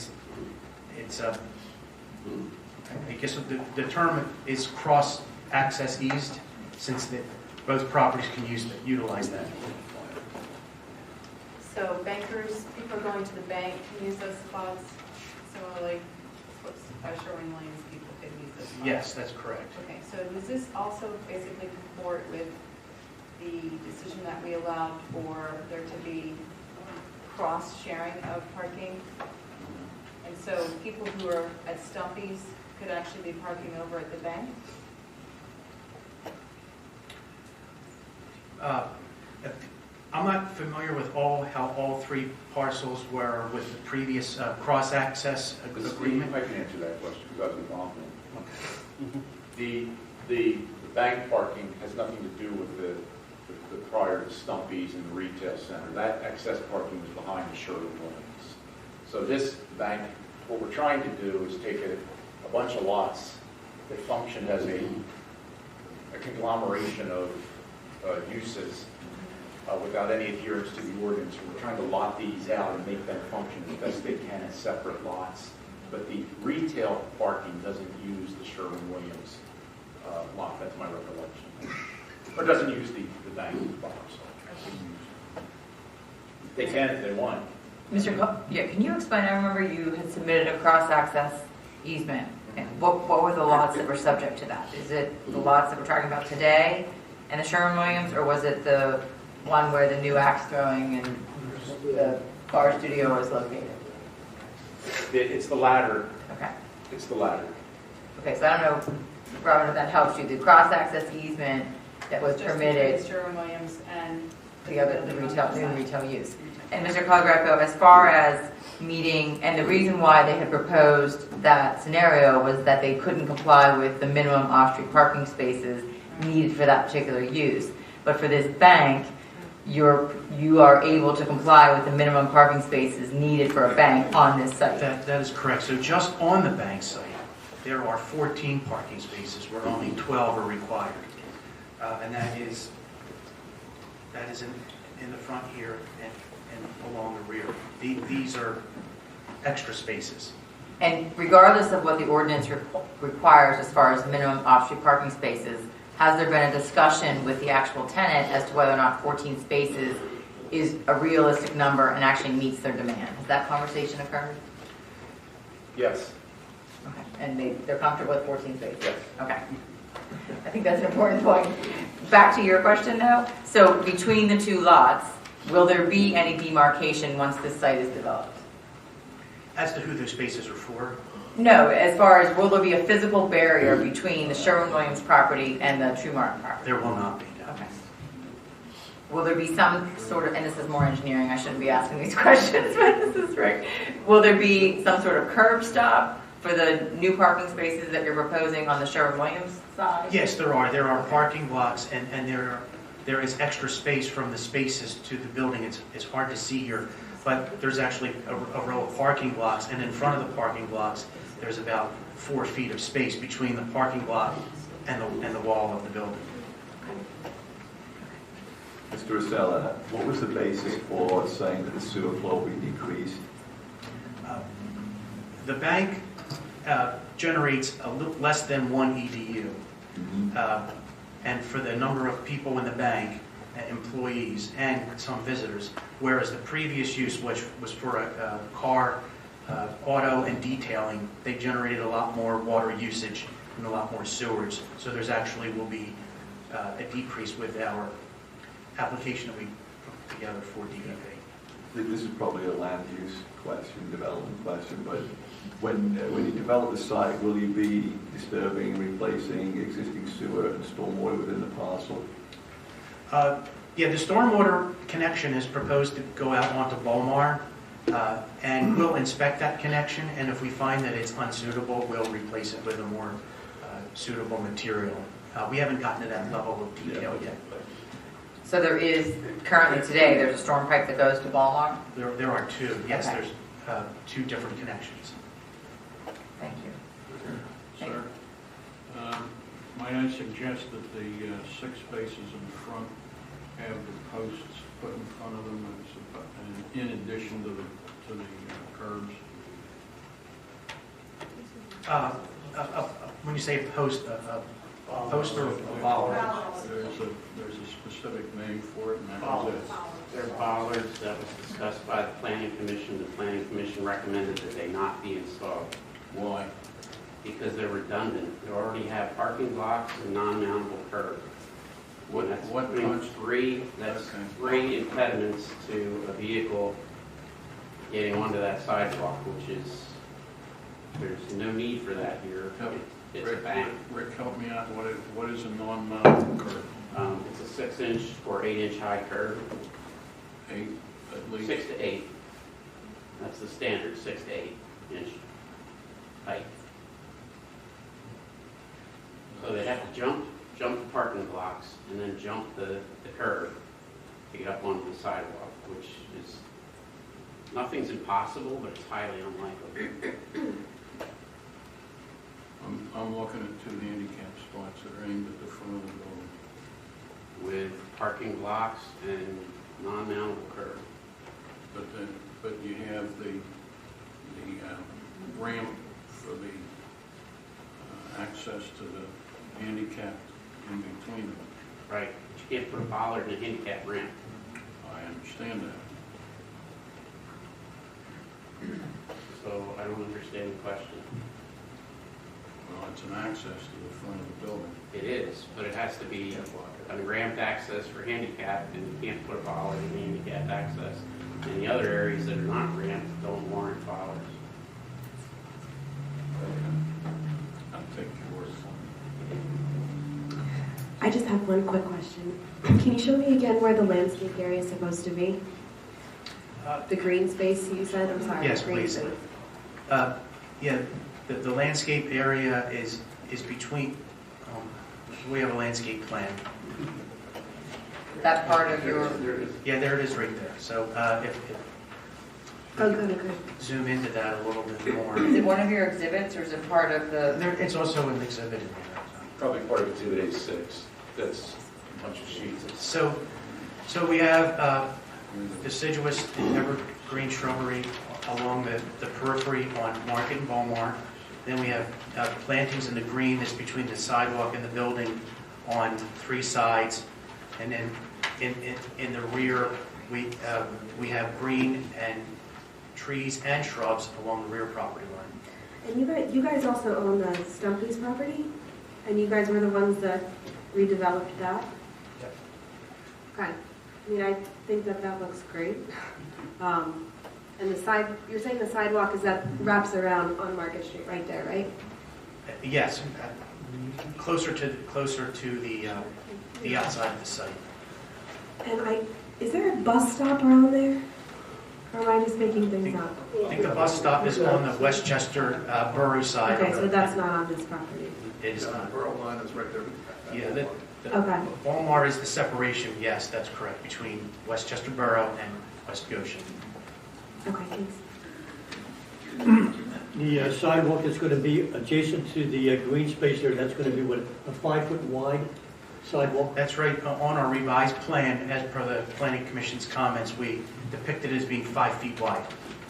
Are there any other sidewalks in this area that you're aware of? There are not. There are no sidewalks that go from Beaumont out to West Town Road, or that go from Market Street down to Union Street, which is behind us. It's primarily an industrial area, and there aren't any sidewalks. There aren't any sidewalks across the street on the north side of Market, between Market and Gay, from the TD Bank out to the West Town Road, up to where the Italian restaurant is. All that is uncurbed. Does not have any sidewalk. Mr. Hammond, if you look at the aerial that I provided before you, it really shows that. Right. There are sidewalks along here, though. Yes, there are. Going into the borough, there are sidewalks in various sections, yes. So this then would be a continuation of that? That is correct, yes. Thank you. Anybody else on the board have any questions for Mr. Rosella? Okay. Anybody in the audience have a question for Mr. Rosella for clarification purposes? Can you state your name? I'm sorry, can you say your name again? Tina Smith, as far as the former use on the property, are you aware of any storage tanks that may have been, hydraulic fluids or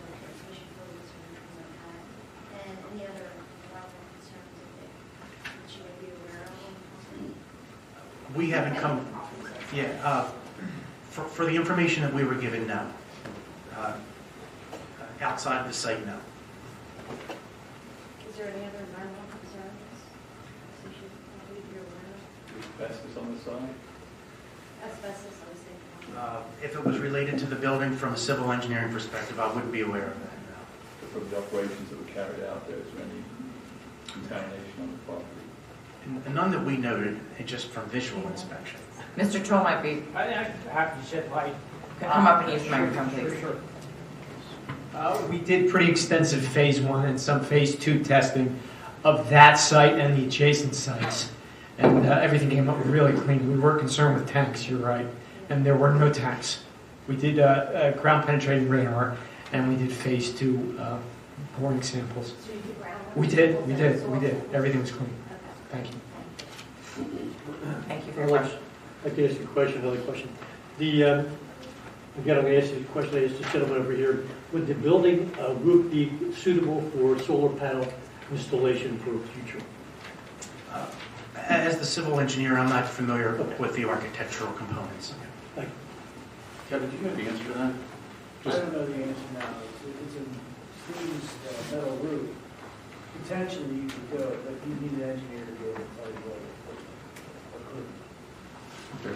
We can look into that at land development. We'll get you an answer for that as to whether it's not designed as that right now, but if it can be converted, we can certainly get you that answer when we come back with land development plans. And Mr. Caldwell introduced Mr. Murphy as being an agent of TrueMark, so an agent of the tenant of the property, and they indicated that they would look into that and discuss it with you further during land development. Good.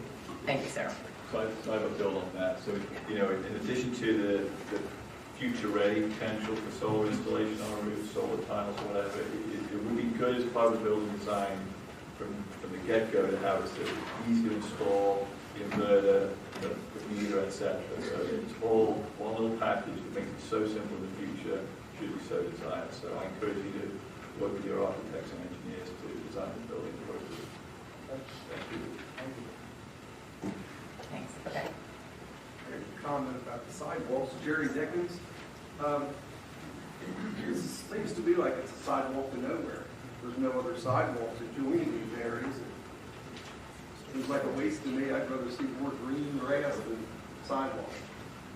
I can answer that because I frequent that corner. That area is used extensively by people coming from the Section 8 housing down at Union Street to go to the Wawa. And there's a large amount of foot traffic that comes up Walnut Street. So yes, I personally am very happy. If it's used, then that makes sense, but I think that's a good use. Are you suggesting that they extend the sidewalk kind of further east and down Market Street? other properties have the sidewalks that go east. Right. So it would make sense if you were putting sidewalk in to adjoin other sidewalk, but it's not the fact. There's nothing further up the street on their other property.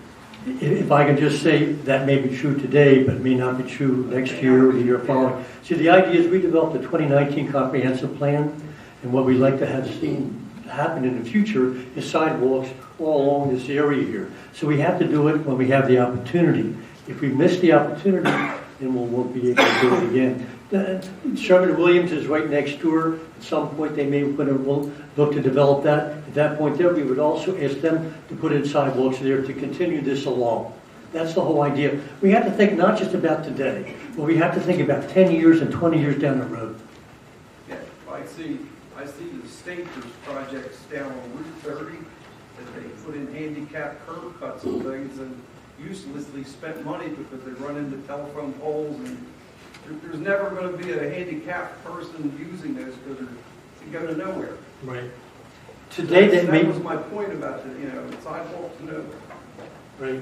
Today that may maintenance, snow removal, replacement, things like that. Today that may be true, but hopefully in the future that won't be the case.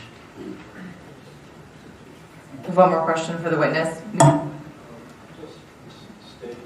Sir, this is really the time, and this is a structured hearing. So right now, it really has to be questions from Mr. Rosella. General comments on the total application we'll do at the very end. Thank you. Okay, so no further questions from Mr. Rosella. We're going to turn to the last witness. Mr. Heinrich?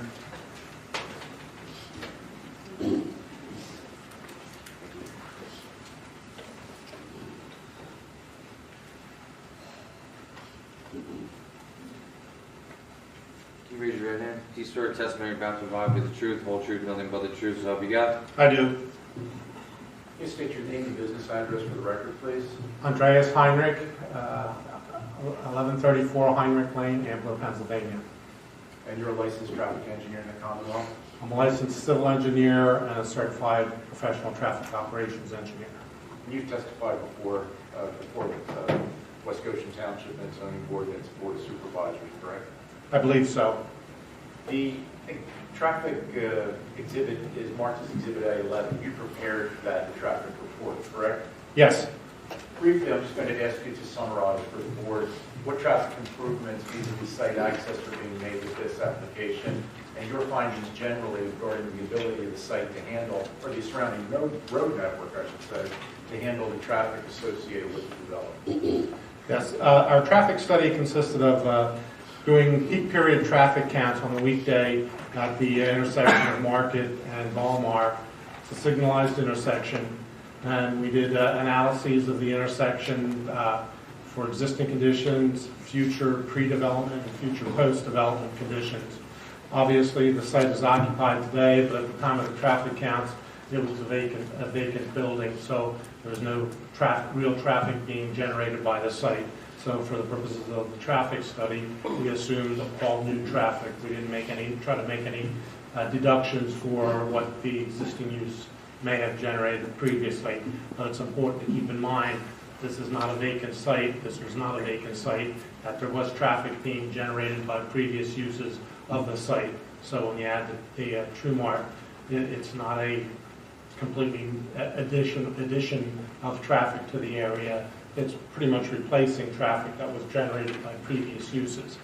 Having said that, we have estimated that the TrueMark using ITE trip generation rates, those that are familiar with how traffic engineers do these things. In terms of the amount of traffic that would be going in and out of the driveways, we've estimated 27 morning peak hour trips and 58 afternoon peak hour trips.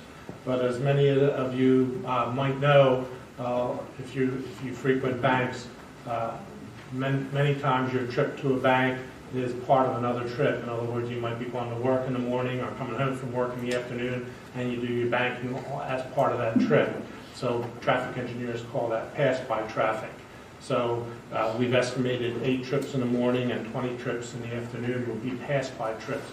People that are already on the road passing the intersection and the site driveways and doing their banking as part of another trip.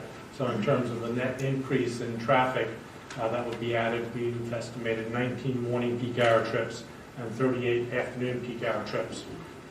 Market Street today has 1,500 to 1,800 plus cars an hour during the peak hours. So when you're adding 38 trips from the proposed development, you can see it's really a drop in the bucket. And so, as the results of our analysis has shown, the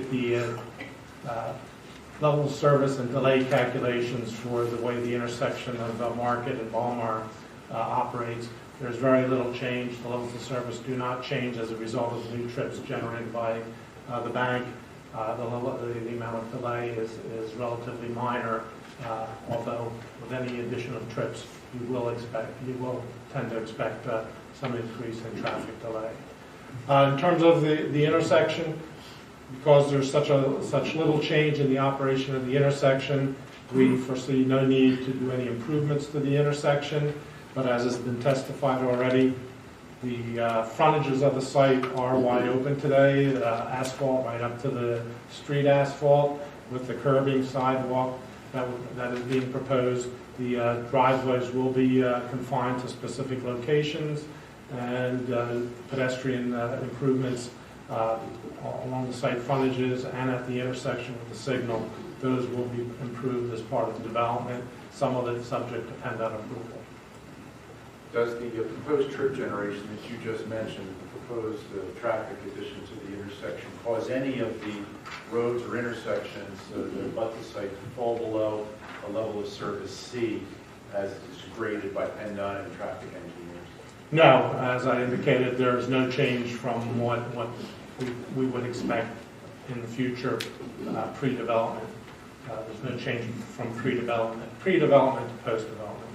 One point I do want to clarify, because the question was asked earlier, and it was asked specific to the TrueMark use as to how many customers were anticipated to use the facility, and I think the genesis of that question was to address potential traffic generation. When traffic engineers look at applications like that, they don't consider the particular tenant. They consider a data bank, correct word here, of banks throughout the nation, correct?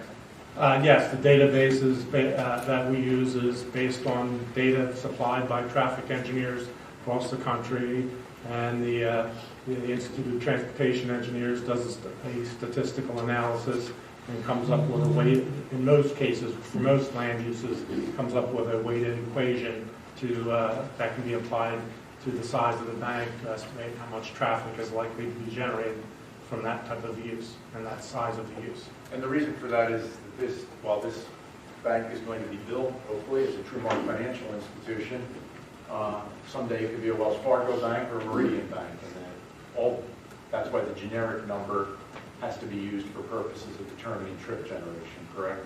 That's pretty much correct, yes. Okay, and those numbers you have are from a database that PennDOT and this township require you to refer to when you're submitting the traffic study, correct? That's correct. I don't have any further questions for Mr. Anybody on the board? I guess just in your methodology, just so I understand a little better, when you do your traffic study, you did a traffic study based upon the tenant being a bank, in this case, is that correct? Yes. Now suppose you did a traffic study and your tenant in that case would have been the auto house or the auto detail dealer that used to be there.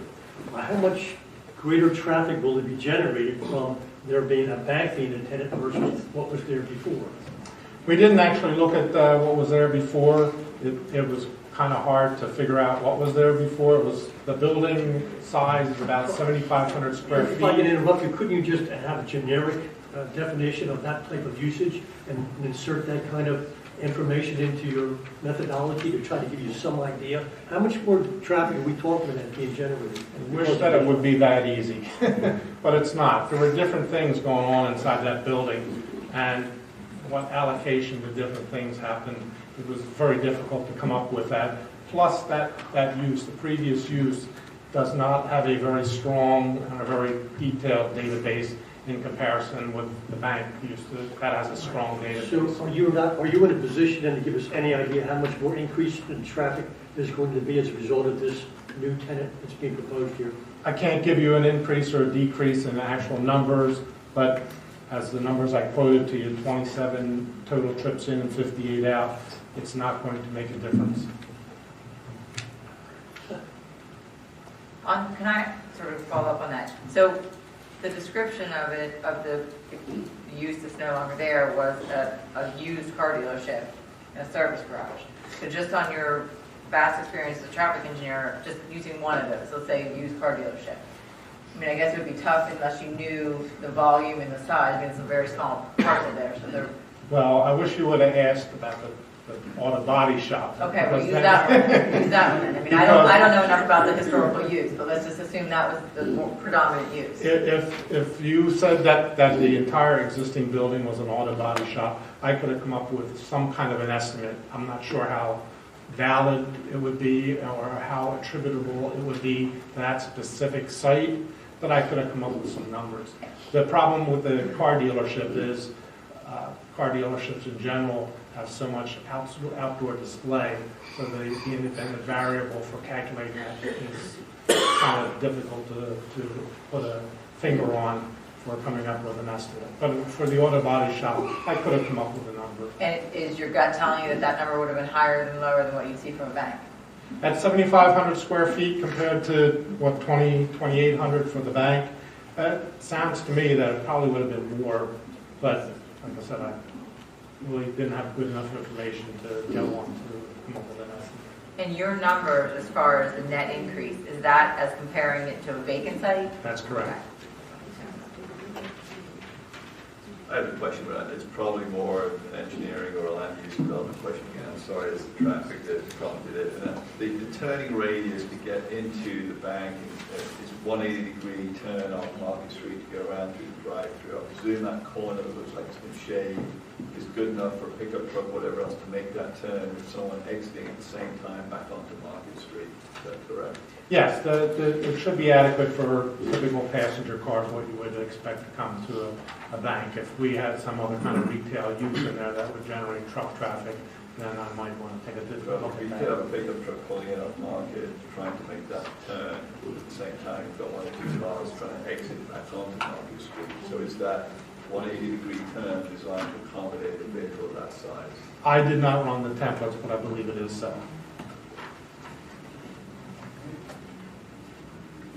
Do you want Mr. Russell to answer it? Because I think he ran a template.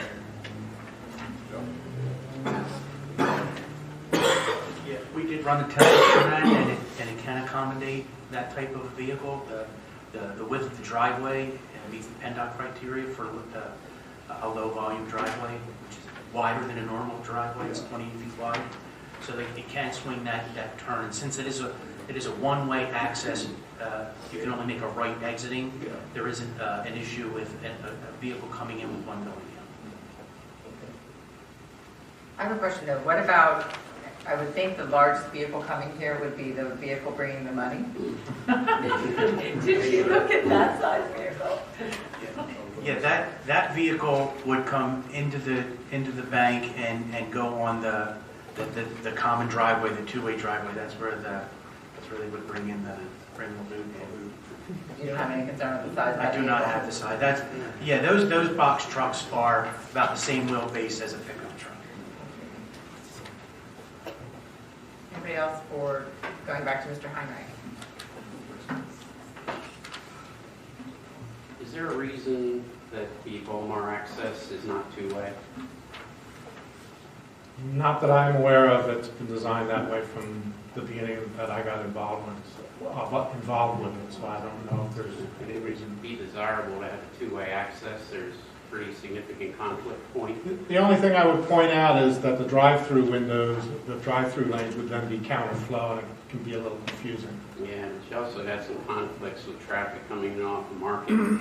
We think it probably can make that right turn if you can't get out on Volmar. I think that's going to be difficult to sign or strike that so the traffic doesn't think they can make that turn. All I can tell you is it'll be signed as a one-way entrance. We go through that lane at all. Yes, the whole back aisle will be one way inbound, so to speak, or eastbound. So the signage would be along that whole stretch there, more or less. Is that something, Joe, that you think that the applicant can look at during land development? Yes. Yes, we understand, and we didn't get into the entire details of signage and striping. And we understand with the one-way coming in that we would have to identify that with adequate signage and striping to help facilitate some of the one-way traffic through the site. But we feel that there's many opportunities to provide circulation through that with the one-way coming in off of Walmart. Can it be, I think the question is, could it be two-way? Can you explore that? Well, we could explore that, but again, it's a conflicting movement with the drive-through. All right, well, we can explore that during land development. Does that satisfy you, Rick? Sure. Will be further discussion during Yeah, land we development? can talk about it later on. Okay. Anybody else have questions for Mr. Heinrich? No? Okay, anybody in the audience? Okay, anything further? No? Okay. So now we'll just open it up for general comments to the board. The applicant has presented their evidence. If there's anybody in the audience that just wants to make a comment to the board about the application or has a concern about it or likes something they see, the board will just take that under advisement. Please come up, state your name and address. You have to come up to the podium. And this isn't considered testimony, this is just considered general comments for the board to consider.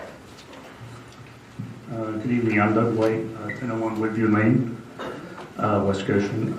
I am in favor of the sidewalks because it enhances pedestrian safety. Anything that enhances pedestrian safety, I'm all for. I'm still concerned about the nose and angle parking. I would respectfully request that the board consider in the conditional use some additional pedestrian safety and patron safety at the front of that building. Sometimes those concrete bumpers are not affixed to the ground.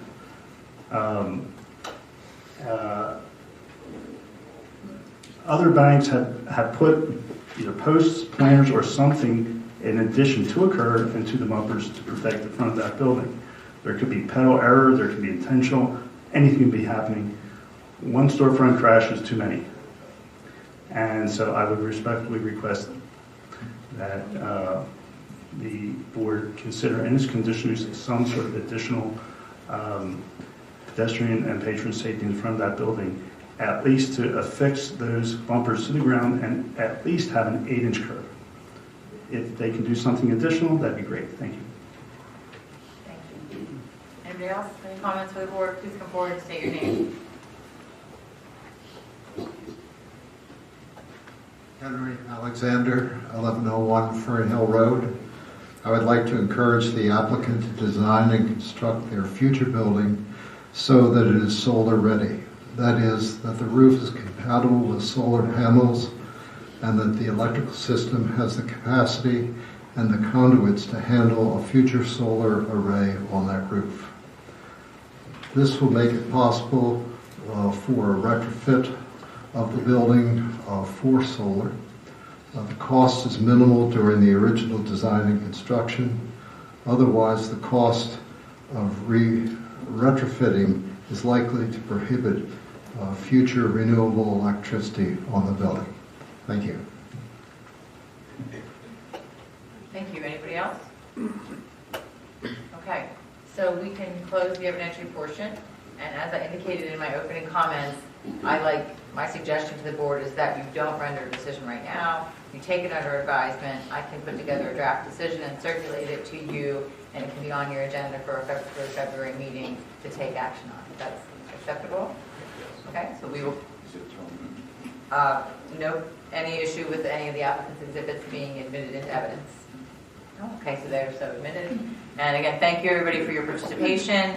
The board will be meeting what's the date of February? Do you know?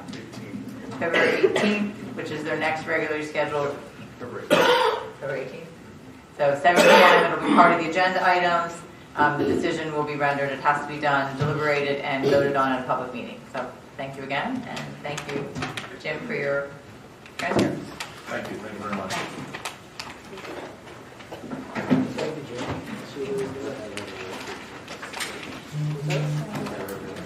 Thank you.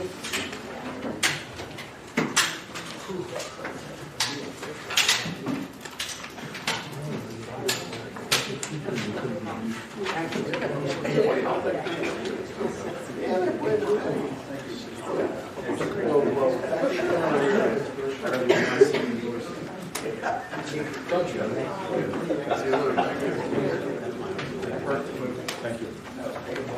I'll see you Thursday. Oh, no, I won't see you Thursday. I'm here. Your counterpart. Thank you. Names that are even street.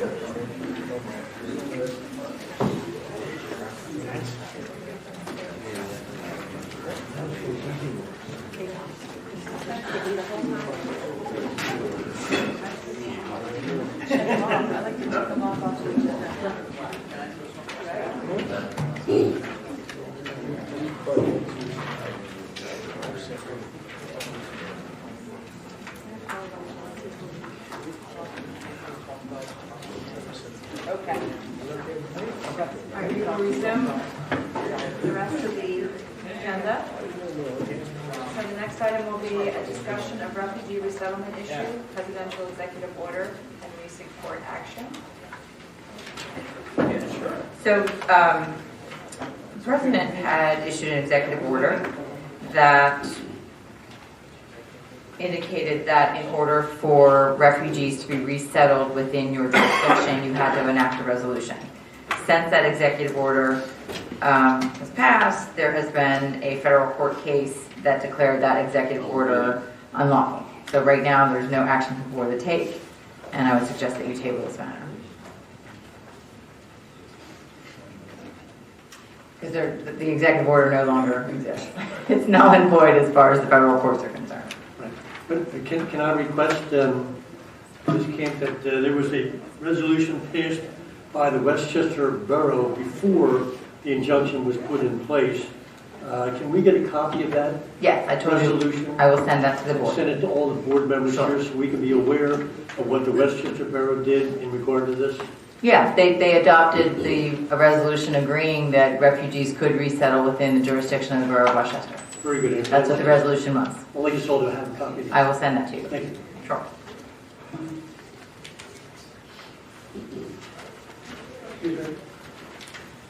Question? Could that resolution be posted? I'm sorry, yes.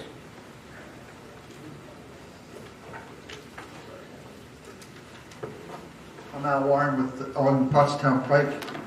Could that resolution, the copy, be posted on the West Goshen website too as well? So that the citizens can see it? It's on the borough's website. It's on the borough's website. Then as long as it's prominent, I'll find it there. Thank you very much. Okay, now we're going to turn to item number 14, discussion and possible approval of West Goshen Township Police Officer Agreement to Pierce Middle School. So we're going to tag team on this one. This is something that Chief worked with Westchester Area School District. So currently, this is something that I was not aware of, but there are 3 officers that are in the Westchester schools within West Goshen Township. And the program is working so well that they have asked that another officer be present at Pierce Middle School. So this agreement solidifies the existing arrangement, but also then adds for another officer to be assigned to Pierce Middle School.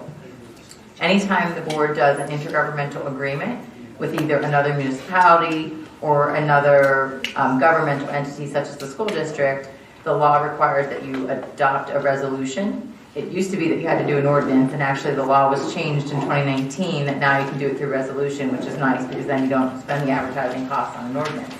So I put together just a real simple resolution that summarizes what the agreement does. The chief and Kevin Campbell from the school district worked through the terms of the agreement. And again, it's really just memorializing what's happening today, but then adding that there'll be an officer assigned to Pierce Middle School. These officers are under the direction and control of the department. The chief does the assignment. It does give us flexibility if the chief determines that those officers are needed to handle township business unrelated to the schools. We have the ability to get out of the agreement. I think we left it at 60 days notice, but also on more flexibility as far as assignments. For example, if the school is having an evening activity and they wanted the officer to come to the evening activity, such as a football game, I guess would be one of them maybe, or Something to that effect. there's flexibility in terms of how those officers would be assigned. So I'll let any other specific questions about how it's being operated be answered by the chief, but I wanted to make sure that it was done procedurally correct based on the intergovernmental law.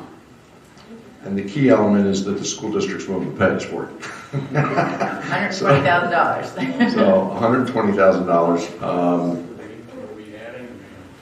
That is the intent. That is the intent of this, yes.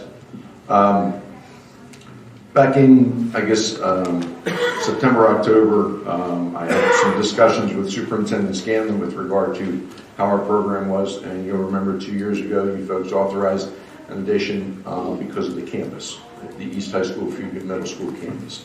At that campus alone, there is 2,200 kids there on any given day, plus 200 staff. So through the course of discussing with you, you made the brave decision to let me have an officer down there. So we've assigned an officer to the Fugate East Campus, and it's 5 days a week. Every day the school's in session, there's an officer in those buildings walking the corridors, walking the premises, etc. Just a quick question. So was that a new hire at the time, or was it an assignment or reassignment of existing? That was an additional hire as well, yes. And We started the program in February of 2019, so for 11 months, we've had an officer down at that campus. And just pulling up some quick numbers, using the same criteria and the same time frame for 2018, for the East High School, Fugate Middle School, for East High School alone, we've had a 15% reduction in calls down there for that 11-month period from 19 to 18, and a 10% reduction for Fugate Middle School. So Superintendent Scanlon and I were talking about it, and I asked him what he thought of it. And his words were, it's phenomenal. He doesn't even worry about Easton Fugate anymore. He has more concerns with Henderson and Ruston and the other schools in the district, which I thought was a feather in our cap, that the program is definitely working. In, I guess, October, the facilities manager, Kevin Campbell, came to me and stated that they were authorized and budgeted $120,000 if we would add an additional officer to our program and assign them to Pierce Middle School. But there's no compensation for the one you have right now at... That is correct. That is correct. So currently we have 18 educational institutions that we deal with, both public school and private entities, and 19 coming, as you know, with Greystone. So between all of them, we have 7,000 children in our schools at any given day. So currently we have 3 officers assigned. One is assigned to the campus and the other 2, and we expand our hours and we work till like 8 o'clock at night. So we do HOAs, we do businesses, and the 2 officers rotate around the different schools. Putting on programs, we had an officer gumshoe program last summer at Fern Hill, which was a big success. We had the trunk retreat at the Fern Hill Medical Campus. That was a big success. They are asking for an intergovernmental agreement to add an additional officer. They will compensate us $120,000, which, speaking to Mr. Lalonde, is roughly 95% of the total cost of an officer. But with that, understand that that officer is committed to the school district for 180 days. We get him for the other 180 days. So we get them the entire summer to supplement our patrols and so forth. And, you know, should something unfortunately arise, then we have access to that officer for weekends and the holidays that the schools are off and everything. So. And the term of the agreement, I'm sorry, I should have mentioned that. In paragraph 6, it's a 3-year term, terminating June 30th, 2022. But it does give either party the ability to terminate the agreement upon 60 days written notice. So if the school district decides not to fund it any further, they can give you notice of that. Same thing on your part, that if it's something that the department is not able to use that officer there, you can send them notice and we can terminate the agreement.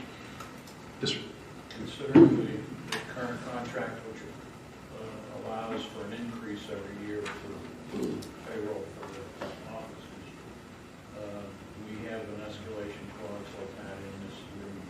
not for the first 3 years. No.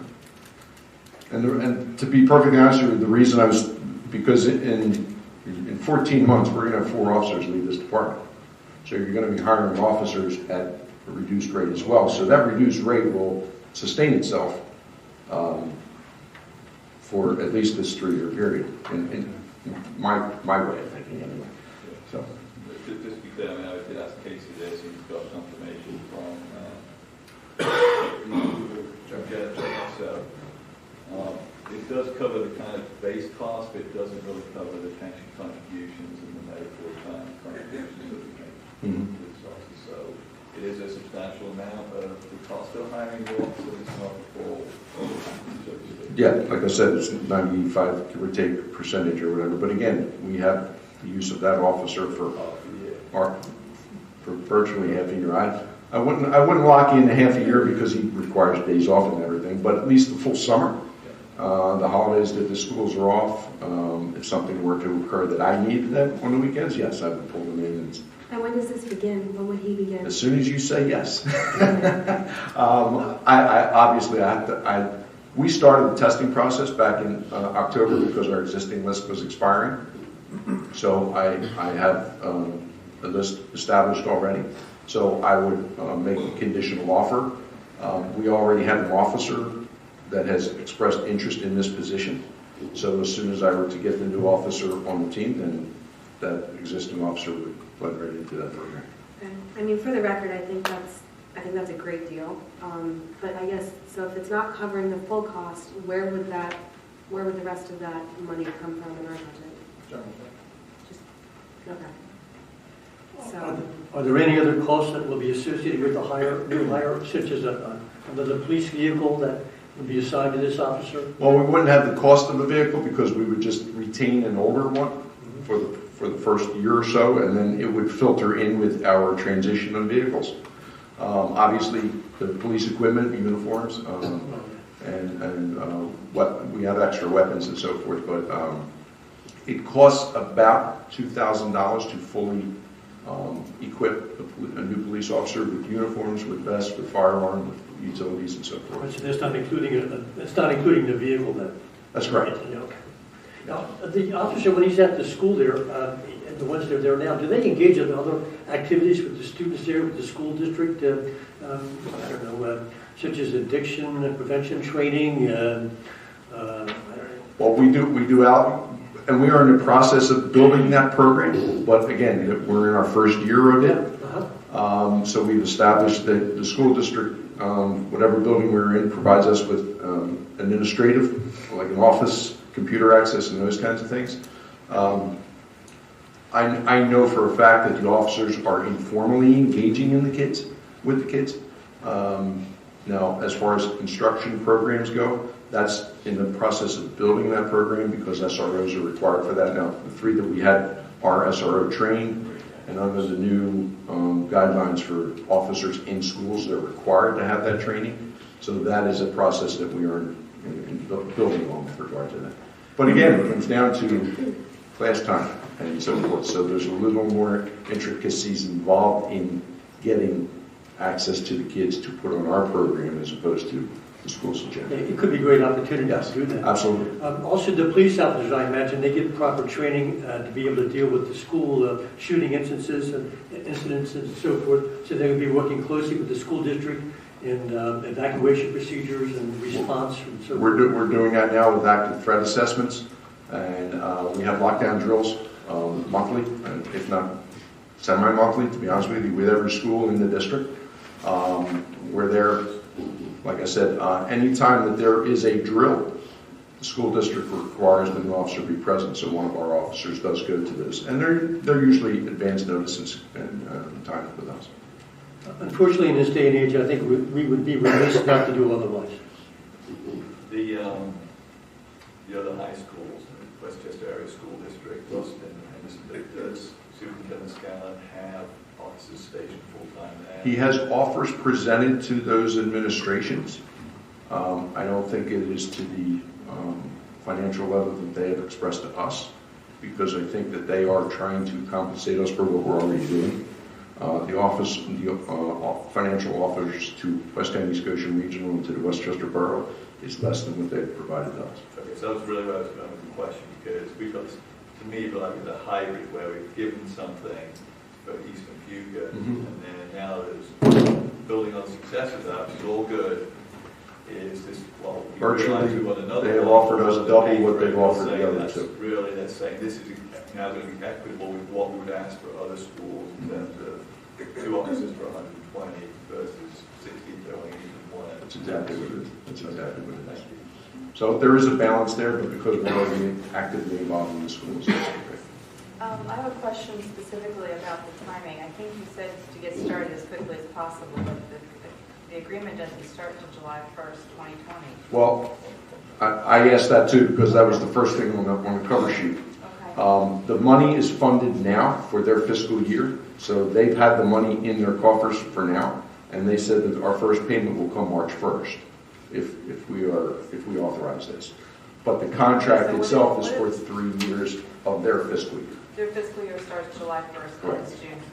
Correct. Okay. Yes. But as far as the placement of the officer, I guess I wasn't It understanding. will be immediate, and they will start paying us immediately come March 1st.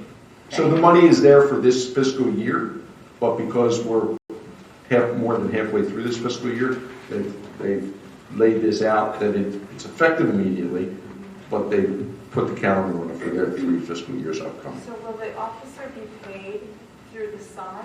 Meaning there'll be bi-weekly paychecks or whatever the sequence? We'll handle all the payroll. I understand, but will they be paid? So it's not like in higher education, when people don't work in the summer, sometimes they don't get paid, or they take their total pay for the year and then they allocate it over those 12 months. Is that been decided how it's going to be paid? We're going to pay based on our payroll. We're just accepting 3 payments of $40,000, March 1st, August 1st, November 1st, I believe, or something. It's in the contract. It is in it. It's actually in the contract. Jen and finance, are they ready to go on this? It's a new hire, it doesn't take long to do that. Chief, do you think there's any, would this continue to grow, and do you think the superintendent might want to extend it to elementary schools? I'm just thinking of where we've had horrendous incidents in the country, and there were some of them were in elementary schools. Yes. And so at some point, will it be we need another officer to cover Glen Acres and Hill? I can't answer that, to be perfectly honest with you, because we currently have 2 elementary schools and we'll have a 3rd. Yeah. I don't know what their financial tax base is that would allow for that. I just don't know that. We did not discuss it. I know that in the educational system, and speaking with Dr. Scanlon, that the biggest concern right now for children and the developing and the interacting with police is in the middle schools. And to the extent that now they've hired, in their budget, they put mental health providers in middle schools because that's where they formulate and develop. So we don't have a budget item that would cover anything that would. No. So I guess my question is, Casey, so cost, the complete cost of an officer, including pension and retiree health contributions, versus the payments we receive from the school district, what's the net increase in cost to the township? Just talking with Jen today, aside from salary and all those benefits, and we put in immediately for family, which is not much higher, but a higher premium, obviously. Adding in workers' comp premiums and pension costs, you can add another $10,000 per year to the cost of an officer. So first year could be already $32,000, give or take. And then in the contract, there's a bump each year with every year of service, so it would go up incrementally. So year 2 would be 135, then 138, year 3. So the township would have to pick up the additional cost. So we're talking about $10,000 to $20,000. Generally speaking, as we go forward in time, additional cost.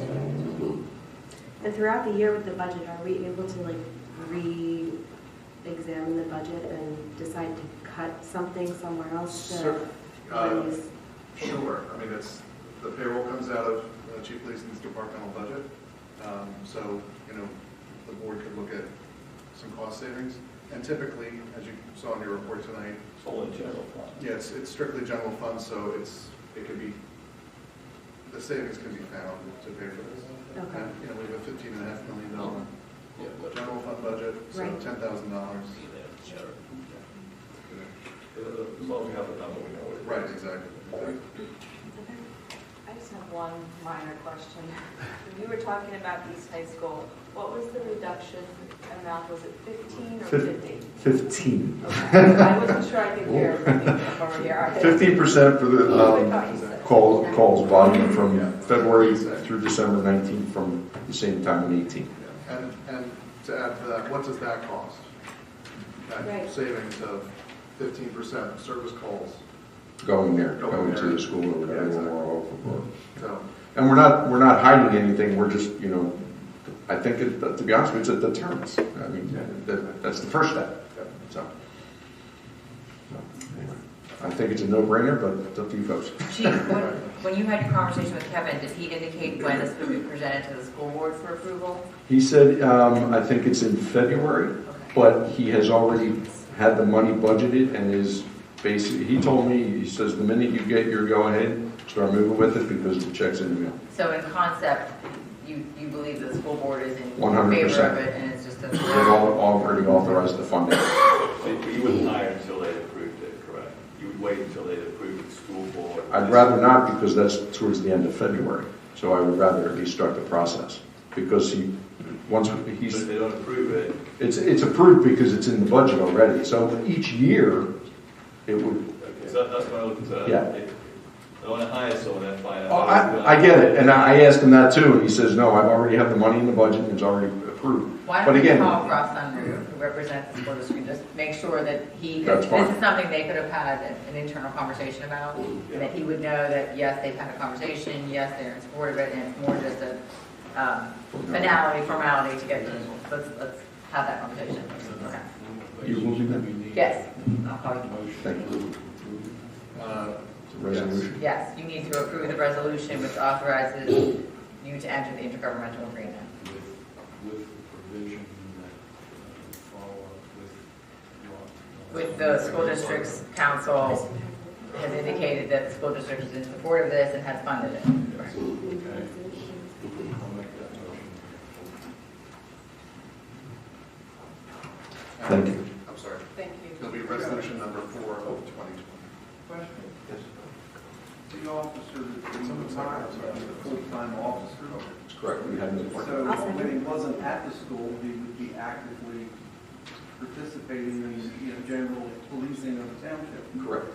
So he's not just at the school. Correct. On holidays, and during the summer. That's what I thought I heard. Yes. Thank you. Something like, come on up. Is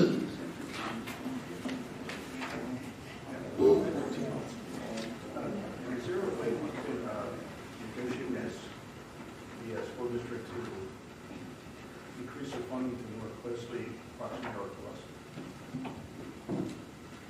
I heard, Doug, that really they're giving us, it's not that they're trying to match the total cost of an additional officer. They're saying for the two officers that you have, they're going to be in our school district.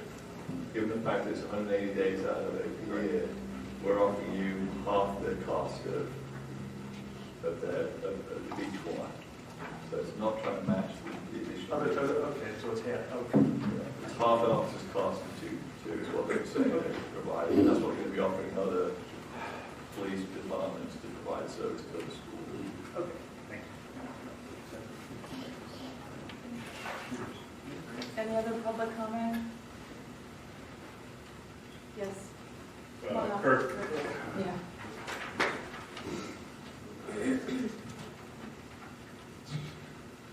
Kurt Homeowner, 1262 Bridgewater Drive. So I'm with Chief here. It seems like a no-brainer because actually they're going to start paying for the officer that we already giving them, essentially. Offset. They're going to offset the expenses. Yeah.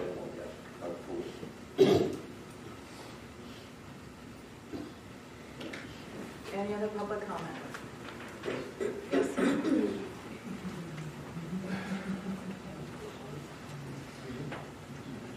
I'm Warren, 1313 Pottstown Pike. It seems like a good thing to do in this day and age to protect the children in our schools. And I applaud the police and the school district for moving in this direction to protect our children. Thank you. As a mom of a child at Pierce, I really support this. If I could just say that. I went into the bathroom at Pierce, and it was also at one of the other middle schools, and on the back of the bathroom stalls is, instructions on what to do when an intruder comes in, and it's just very scary for these kids. I kept thinking to my daughter, to have to see that every time she has to go to the bathroom, to see a police officer in the hallway, I think will really calm the anxiety of children. So. Especially in high school level. Okay, I think we have no more public comment on this matter, so we have a motion and a second. All in favor? Aye.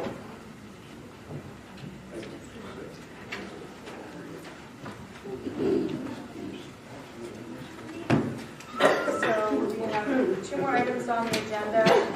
The next one is the discussion of the 2020 Supervisors Initiatives, and I'm going to go ahead and open that up.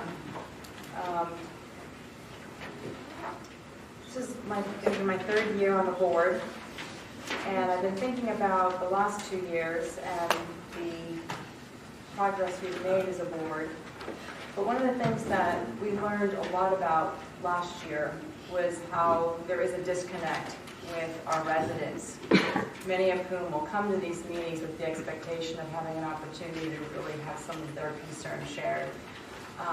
But it's always during a time when we have an agenda that we need to complete issues that have been put on the agenda because they're relevant and they need to be addressed. So this year, we agreed that we would have the first Wednesday meeting, not every other month, but every month, so that residents could come every Wednesday, first Wednesday of the month, to share with us any concerns or issues or matters that they have in their communities, with some of the things that we're doing, with some of the things we're not doing, making recommendations on things we should be doing. And what I would really like to do as a board is to somehow create what I would call a strategic plan of issues and initiatives that we think are relevant for us to focus on this year, with the outcome of being completion of the majority of them. If not, because some of these might be so difficult that it takes a lot more work than we expect, we can adjust. But the result would be that some of the issues that have been lingering, that never really can get finished, could benefit from being in these meetings once a month. We can hear from different residents and different communities within our township. So I'm going to go ahead and give my examples of the two in particular that I think we need to get moving on. Number one is the Roslyn community that came to us in one of those Wednesday meetings to talk about the impact that the university has had with them in terms of their standard of living and quality of life, but more so about the overlay that our township had decided to evaluate as a solution to create some opportunity with the university to keep them on a certain footprint so that they couldn't grow any further beyond that footprint. Well, a couple weeks after that was made public, residents came and were very concerned, came to that one meeting on Wednesday. And we could hear the pain in their voices and the concerns of the years that they lived with frustration with how the university, as well as the students of the university, caused some challenges for them in their daily life. So I'd like to see us start that community advisory committee. We did socialize that decision with the university today in our meeting. They welcome it. They're very open to it. They're wanting to hear from you. And I leave it up to you, Lisa, if you work with the people in your community to decide how you want to handle that with either our involvement, perhaps with Mr. Craig's attention, depending on what that issue might be. We've talked a lot about traffic improvements that are happening there. So you can reach out to resources in the township, but to the extent that you want to connect directly, I have the business cards, which I'll give to you, so you can reach out to them. The second one is the traffic working group. And that we are trying to model off, or I am expecting we will model off a couple of the townships nearby that have their consulting engineer and their township engineer participate in discussions about areas within our community that have horrific traffic issues. Now, of course, everyone probably thinks it's their neighborhood that's got the worst. But it's something that does need to be addressed. And in speaking with Mr. Hellman this week, we talked about the fact that the other issue that we have not been addressing yet, even though it was already enacted in 2018, is we have this amazing comprehensive plan that many residents of our community, as well as members of the board, members of the staff, came together to identify issues that they wanted to improve upon. And it was a very aspirational, comprehensive plan. So one of the ideas in that plan is to help us become a sustainable town. So we're talking about creating a sustainability committee, but maybe perhaps we look at this as an overarching plan to have utilize our comprehensive plan as the blueprint for us to add on different initiatives that would reflect the aspirations of the people who put the plan together for us, and give us an opportunity to start budgeting for some of that work to be done in 2021. But more than that, starting a process of understanding what's possible and when would it be probable. And so with that overview of what I'm looking to see us do as a supervisory group, I'd like to hear from anyone else on the board who has other ideas about areas that we should be focusing on. And without the plan in front of me, it's hard for me to pick anything else off the list, but these two issues in particular, I think have already been well discussed, or we're very much aware of them, and I think it's the right time to get started on them. Sure.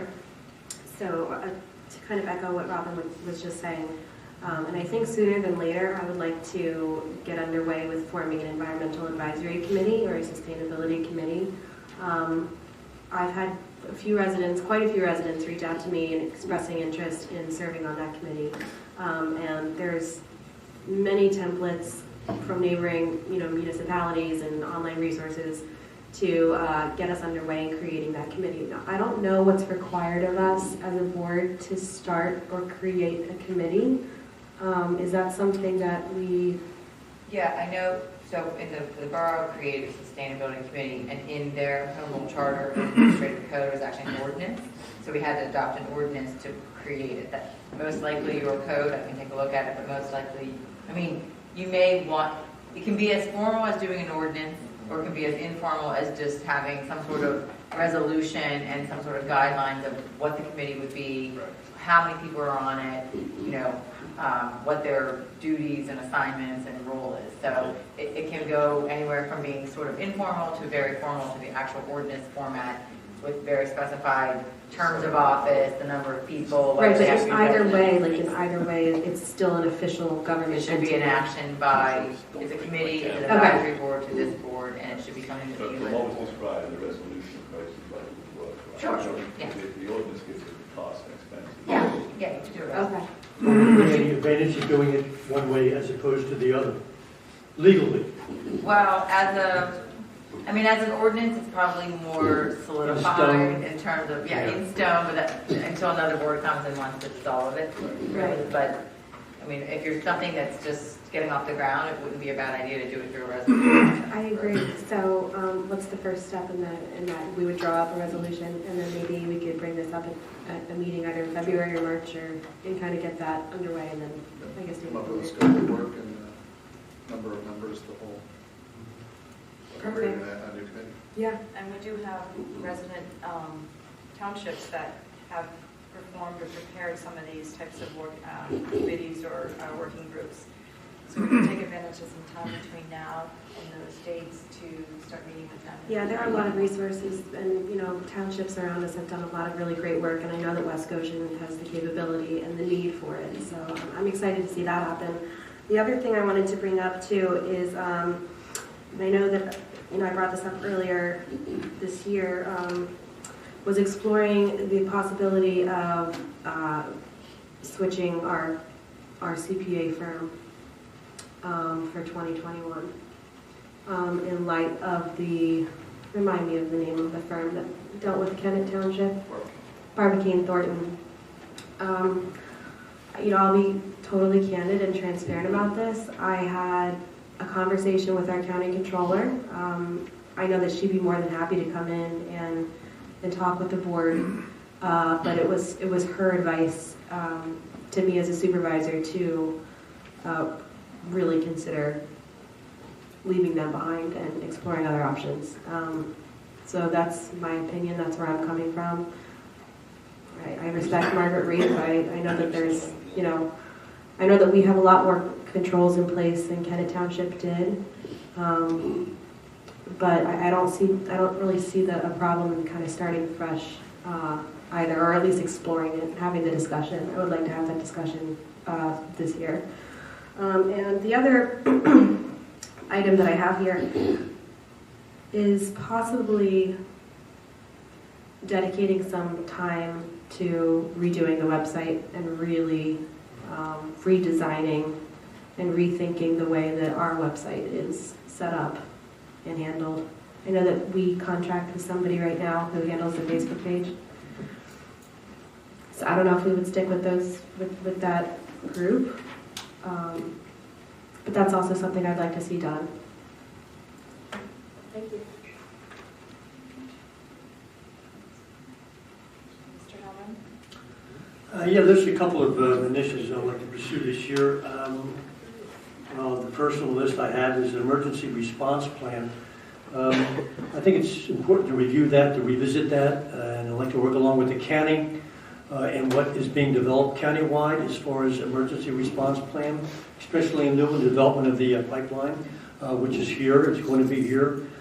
We can discuss and argue about whether it should not or should not be here, but regardless, it's in our community, and we should have plans in place to be able to deal with the safety oversight of that, and that part of that's going to be emergency response plan.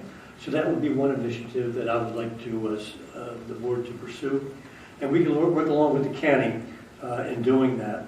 And the second would be developing a responsible contractor ordinance, which would establish minimum standards for contractors doing township capital projects.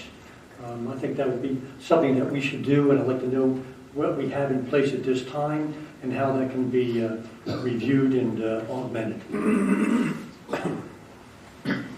you look at the lawfulness of that? I think that was the trend in old ordinances was that you had to be registered in each municipality, and I believe the state did away with that, but I'd want to go and check the law on that before I give a specific opinion on it. One regarding responsibility. Whether or not townships are allowed to have contractor registration requirements. I think there's case law that prohibits each municipality from doing that. Okay, we can discuss that, but I'm not sure exactly what you mean by having to register. These would be minimum requirements or specification standards. Well, how else would we know that? They would have to, as part of the documentation, they would have to provide that proof that they have bonding and so on and so forth. I mean, there's a number of stipulations as part of this responsible contractor that we can review. Do you mean for contractors doing work just generally in the township? No. For township. For township the projects? Township projects. Okay. Oh, I thought you meant contractors doing work on projects. Okay. I'm sorry, I thought I was clear there. Apparently I wasn't. No, this would be for township, West Goshen Township capital development project, such as a sewer plant or something like that. Okay, because all of those projects have specifications that are drawn up by the engineers. Understood. But I want to see what they consist of and whether that they can be augmented. Okay. I think what John is referring to is more like a pre-qualification procedure. Sure. Yeah. It was something you would have to meet in order to even submit a bid. So it eliminates the non-responsible contractor, the riff-raff, if you will.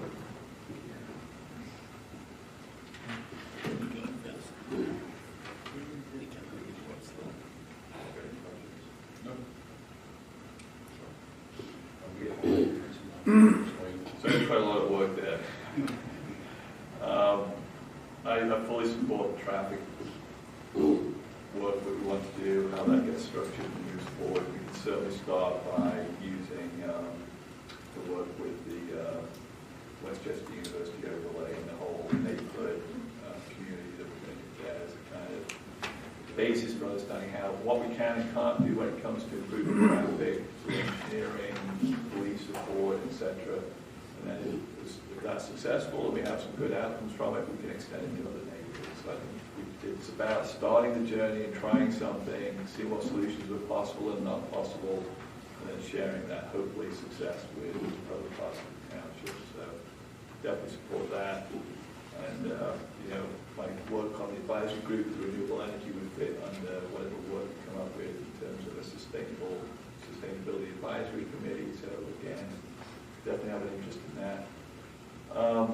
Don't want to add to the kind of list that we already have created, but one thing I do want to do as we go into the second quarter would be to have the ability for residents to input through advisory workshops, and not a standing committee, not a formalized approach, but just the ability to input into the budget process in terms of reviewing the budget, providing their perspectives and input and suggestions for the board to consider as working through the budget. So it's not a full year-long thing, it would just be the opportunity for 3 or 4 meetings, through workshop approach and something to help us and help the staff understand what residents feel is important.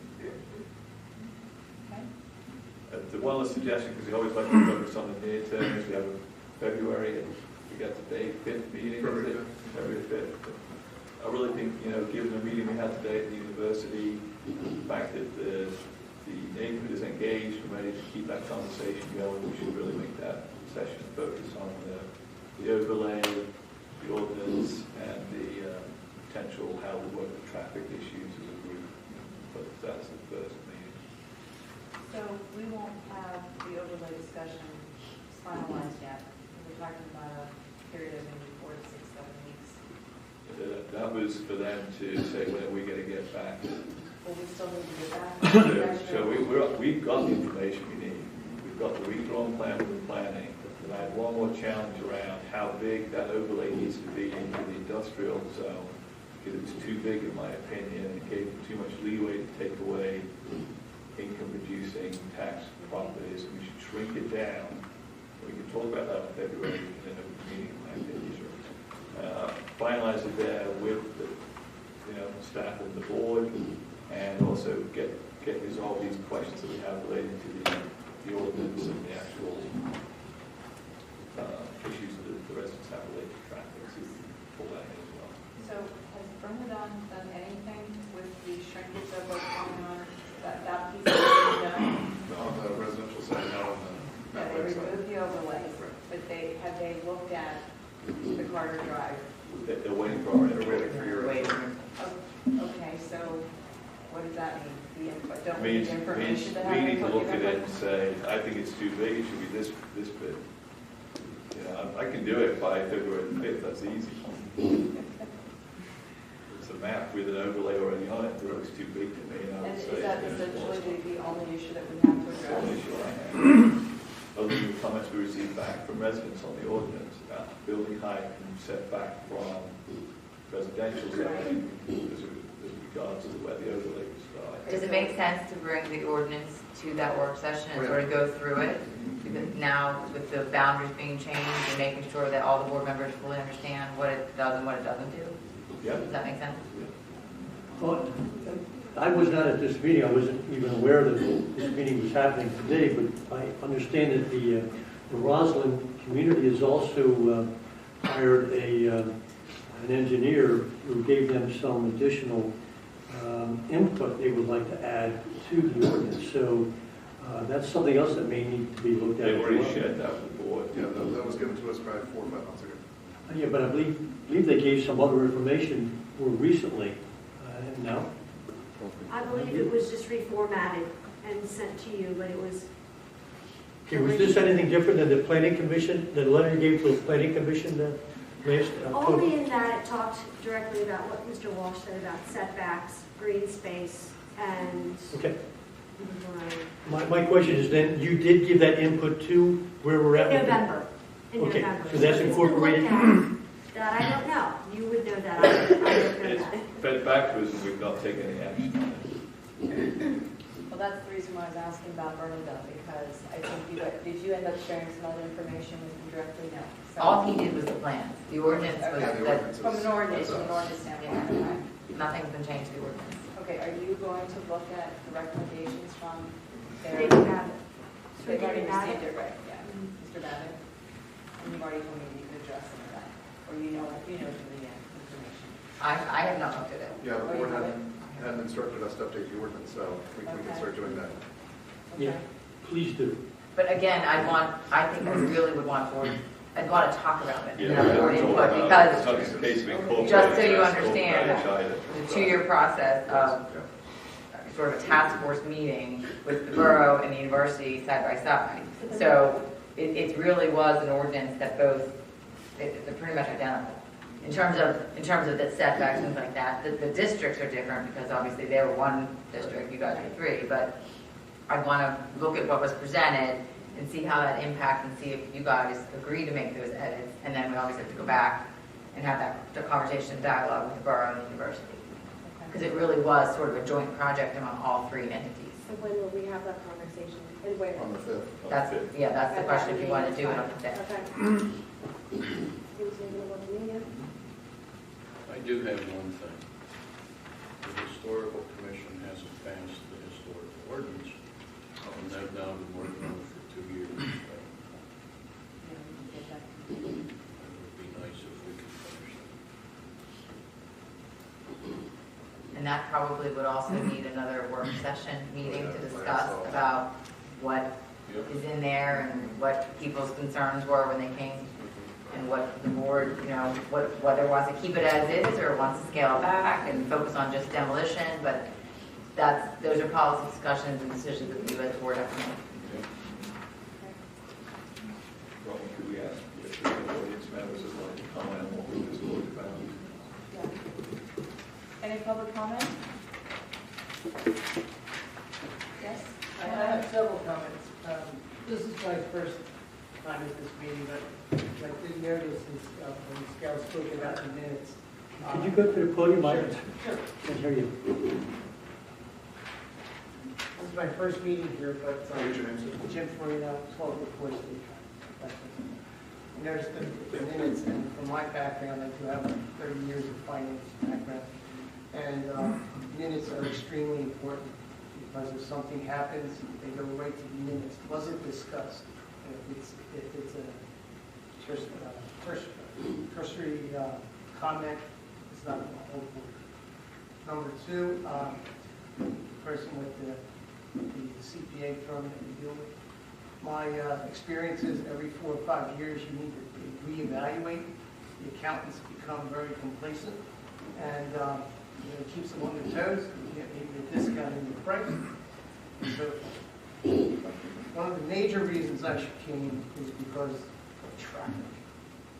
And when the civil engineers do their assessment, do they do the whole area, or they're just doing Westchester? Like you did Grace. Well, Grace, all these people are going to be going down 202, they're going to be going down Route 1, they're going to all be going to the mall, and it's going to clog up the roads.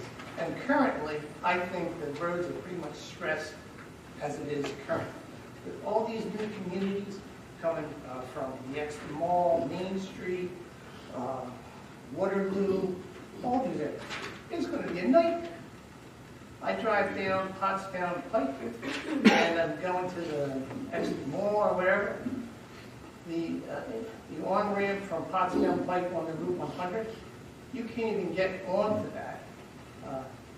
You can't even get on Route 1 around 2:30, 3 o'clock. It's backed up all the way.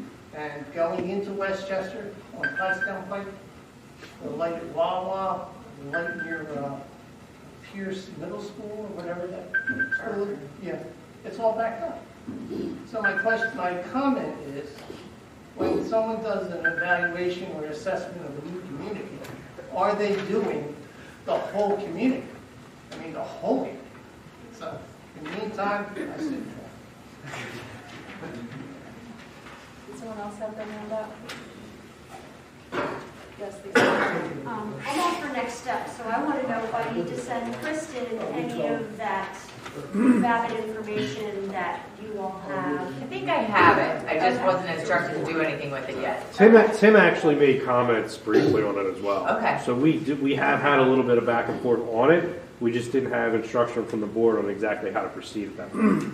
So we're a little ahead of the game there because there's some things that he talked about saying their plan or mentioned, but it was decided not to do that 2 years ago because of university input. So I think you're right. I think a conversation is needed in a public forum to hash that out. But I think we have enough information on our end to get along. Okay. Yeah. And my other question was, if we are going to be part of this meeting on February 5th with you all, what time would that be so that I can let a select number of people know so we can be privy to the discussion? The Wednesday meetings start at 6 and end at 7. Okay, thank you. Okay. I'll make this.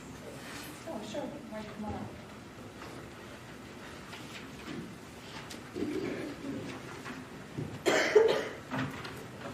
thank you for having the discussion. Very wise man wrote in an email to me this week that in public and private businesses, corporations, before you execute anything, you have to have policies, procedures, and controls in place. And I thought, wow, light bulb went on. That's what it seems that's been missing in West Goshen Township. It seems like we just execute things, but I've never seen or anything written of what we're executing. We just get tax revenues and we spend tax revenue without a plan, without policies, without controls. So thank you for taking these steps. I'm afraid it took a fifth person to speak before you brought up budget because we have all these maybe plans we're looking at. We are going to need to pay for them. So I hope we will look at budget cuts before we look to the residents and the businesses for tax revenue. I would like to thank new faces in the audience because I know they've gotten tired of hearing me, and so they listen probably a little more to you at this point than they do me. So anyway, thank you. Would like to see a recording secretary. I've seen ads in the paper for other townships where it might be $250 a meeting plus the minutes for a retired person that's willing to come to the zoning, or not zoning, but planning commission, historical commission, sewer authority, anybody that needs minutes written, and you pay a part-time person per meeting per minute. So thank you. Any other public comment? If I may, real quick, and I spoke to Casey about this, I would volunteer one of my lieutenants for your first Wednesday meeting, because I guess obviously some of the discussions have to do with the police department, traffic, etc. And I would respectfully request that we be involved in the traffic work with our traffic safety unit. Yeah, I'm sorry that I omitted that. We definitely need to be a part of it. we want to be involved. Thank you. Okay, good. So another thing, just to announce that we're not going to sit in this room for the Wednesday meetings any longer. We haven't figured out the configuration, but it's essentially going to put us in a situation where we could be talking to each other in a much more collegial kind of format as opposed to us here and you guys up there. Dr. White? Just a quick, Well, talk loudly. okay. Just a quick question for Rick. What's the timeline for the dam rehabilitation?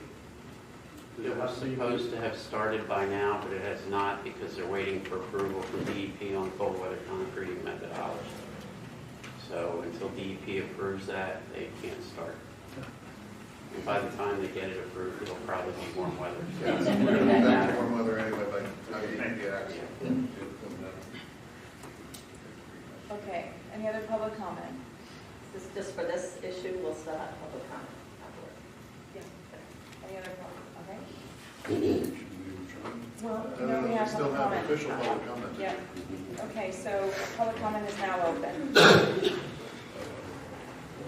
Yes, Mr. Rocha, come forward. No.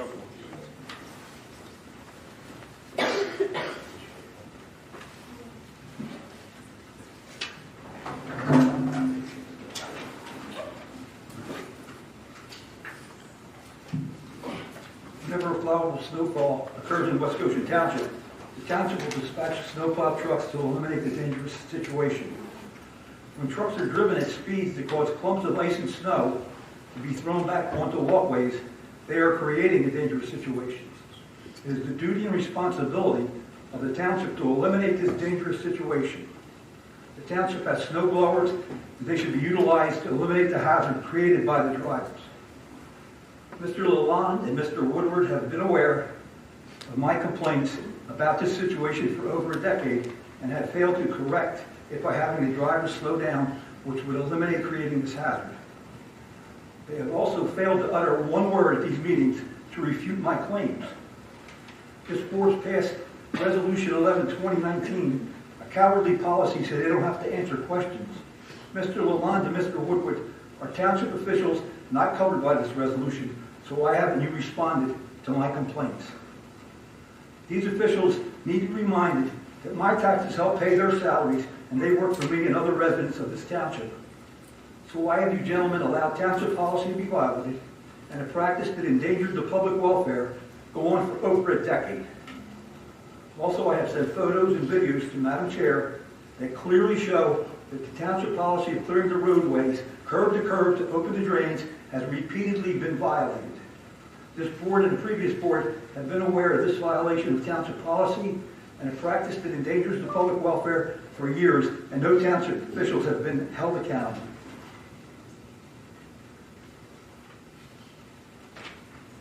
Any other public comment? Ms. Swart?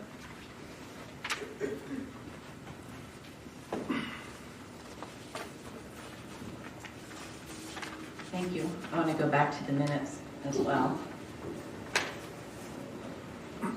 A week ago yesterday, I made some comments regarding the supervisor vacancy position. And included in my comments were references to the fact that I've challenged the lack of transparency over the years, especially in the budgeting process, the creation of the Neighborhood Improvement District, the decision to enter into a 5-year police contract without legal representation. These are some issues now. Just since last Monday, I've become aware of arbitration due to, obviously, the police contract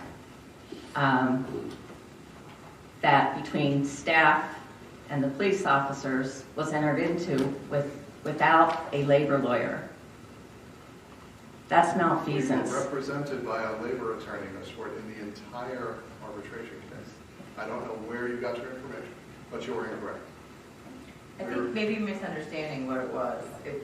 So if there's a grievance filed by an officer, that grievance gets resolved through an arbitration process. Right. The township sends their labor lawyer to represent the interests of the township at that arbitration process. Right. But when we entered into a 5-year contract 2 years ago with the police association, Mr. Lalonde did not engage a labor attorney, and I believe that was malfeasance. Now, I brought that up at the meeting where that contract was approved, and that is nowhere in the minutes that I made any comments when I stood up here for 5 minutes and questioned why we would ever enter into a contract without a labor contract without a labor attorney. And I remember Ms. Camp saying, now, I wasn't involved in these negotiations. You know, here's the ordinance or the contract, but I wasn't involved. So that, and then also a little over a year ago, I asked about the fundraising letter, and I gave the township manager information that the police association was dissolved, and he did nothing about it. Now I find out today that the Police Officers Association receives a cease and desist letter. Another thing I stood here and questioned about, and it's not in the minutes. These are really important. That's malfeasance. We can't continue to go on. Are you saying that Mr. Lalonde? Are you accusing me of a crime, Ms. Swart? Yes, I am, actually. I'm sorry. Well, Please, let's be clear about what You're you're on the talking about. Right. The West Goshen Township Police Association has absolutely zero affiliation with the township. Casey has no control over what they do. After you brought that issue up several months ago, we made the effort to have that association change its address to be another entity in another location, so it was not going to be confusing to residents in our township whether or not they were part of our police department or whether they were part of a separate association which they're allowed to join. But when we asked for information, I know that you asked for information, we didn't get it. They're not going to give us information. We're Because they don't have it, they don't exist, there is That's no their problem. That association. is their problem, Ms. Ford. It has nothing to do with the West issue is Goshen not Township our Board of issue. Supervisors. These are 30 employees approximately that are West Goshen Township employees that are fundraising out of our municipal complex. And you're saying you don't have oversight of these We do employees? not have oversight over their First Amendment protected activities, Ms. Swart. We don't. They're a union. We do not have, I would be in federal court against the union if we tried to do what you want to do and wasting tons of taxpayer money in legal fees defending ourselves the way you want to proceed. I'm not going to ever tell the board to do that. Neither would our solicitor. So you understand what I'm saying? No, I don't. So you fully Okay. support I 30 don't put me in the middle of this. 30 Do not put me in the middle of this, Ms. 30 Swart. township I have nothing to do with the employees. union. Nothing to do with the union. These are and their township activities. employees. These are township employees. Those are protected union activities. They're not in a union. Ms. Swart, they're I not beg in to a differ. union. They may not be a 501c3. I don't know if they're not allowed to fundraise. That's none of my business. It is No- your business. No, it is not, Ms. Swart. It Employees is not, Ms. are Swart. sending Absolutely not. fundraisers. Absolutely not. This is a irrelevant conversation right now. This is an independent organization. Absolutely. We have nothing to do with it. We can't enforce anything that you want us to do with them. If you want to go and deal with them, deal with the people who've already brought forward this cease and desist. Absolutely.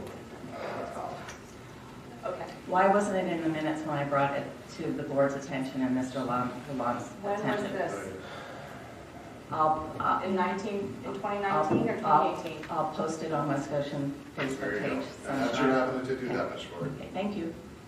I'd much rather just talk about it here and have you put it in the minutes, because I would prefer this would be the avenue for this discussion to take place, but because And you don't brought put that these to the things board's in the attention at minutes, the time, and the I board have to took it under resort to advisement. social media. which- Ms. Swart, please don't threaten I'm me. just You telling do you. what you want, and that's your First Amendment right to do that, to accuse me and the board of being thieves and criminals. You do it all the time, that's your right to do so.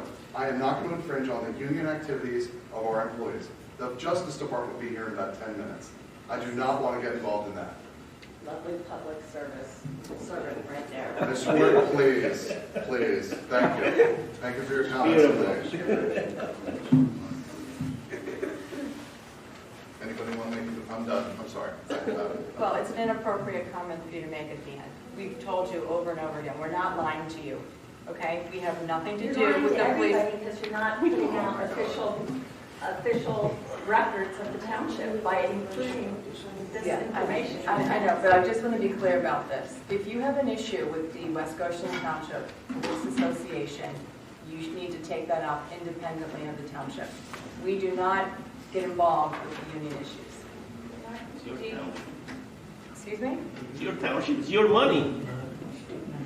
It's not our money. They raise the money for their own needs. We don't have any interest or involvement in that. Okay. Any other public comment? Hearing none. Oh, I'm sorry. it's okay. I want to go home too. This will be the last comment. I'm sorry. It's already I 10 want to after go 10. home too. So I was trying to find the email address for the township supervisor on the website. And I eventually found it somewhere, I don't remember exactly where. But if there are, it would be nice to go along with your update of the website to have email addresses that are more obvious, or somewhere what email addresses are. Yeah, I hear you. I've never been directed by the board to put your email address on the website. If you want me to do that. I know, it wasn't how, it There you was go. staff. Well, this is township emails, right? I mean, you go to East Goshen's webpage, they're all I mean, I don't mind having my township email on there. Yeah. there. I'll make the motion. All right, all in favor?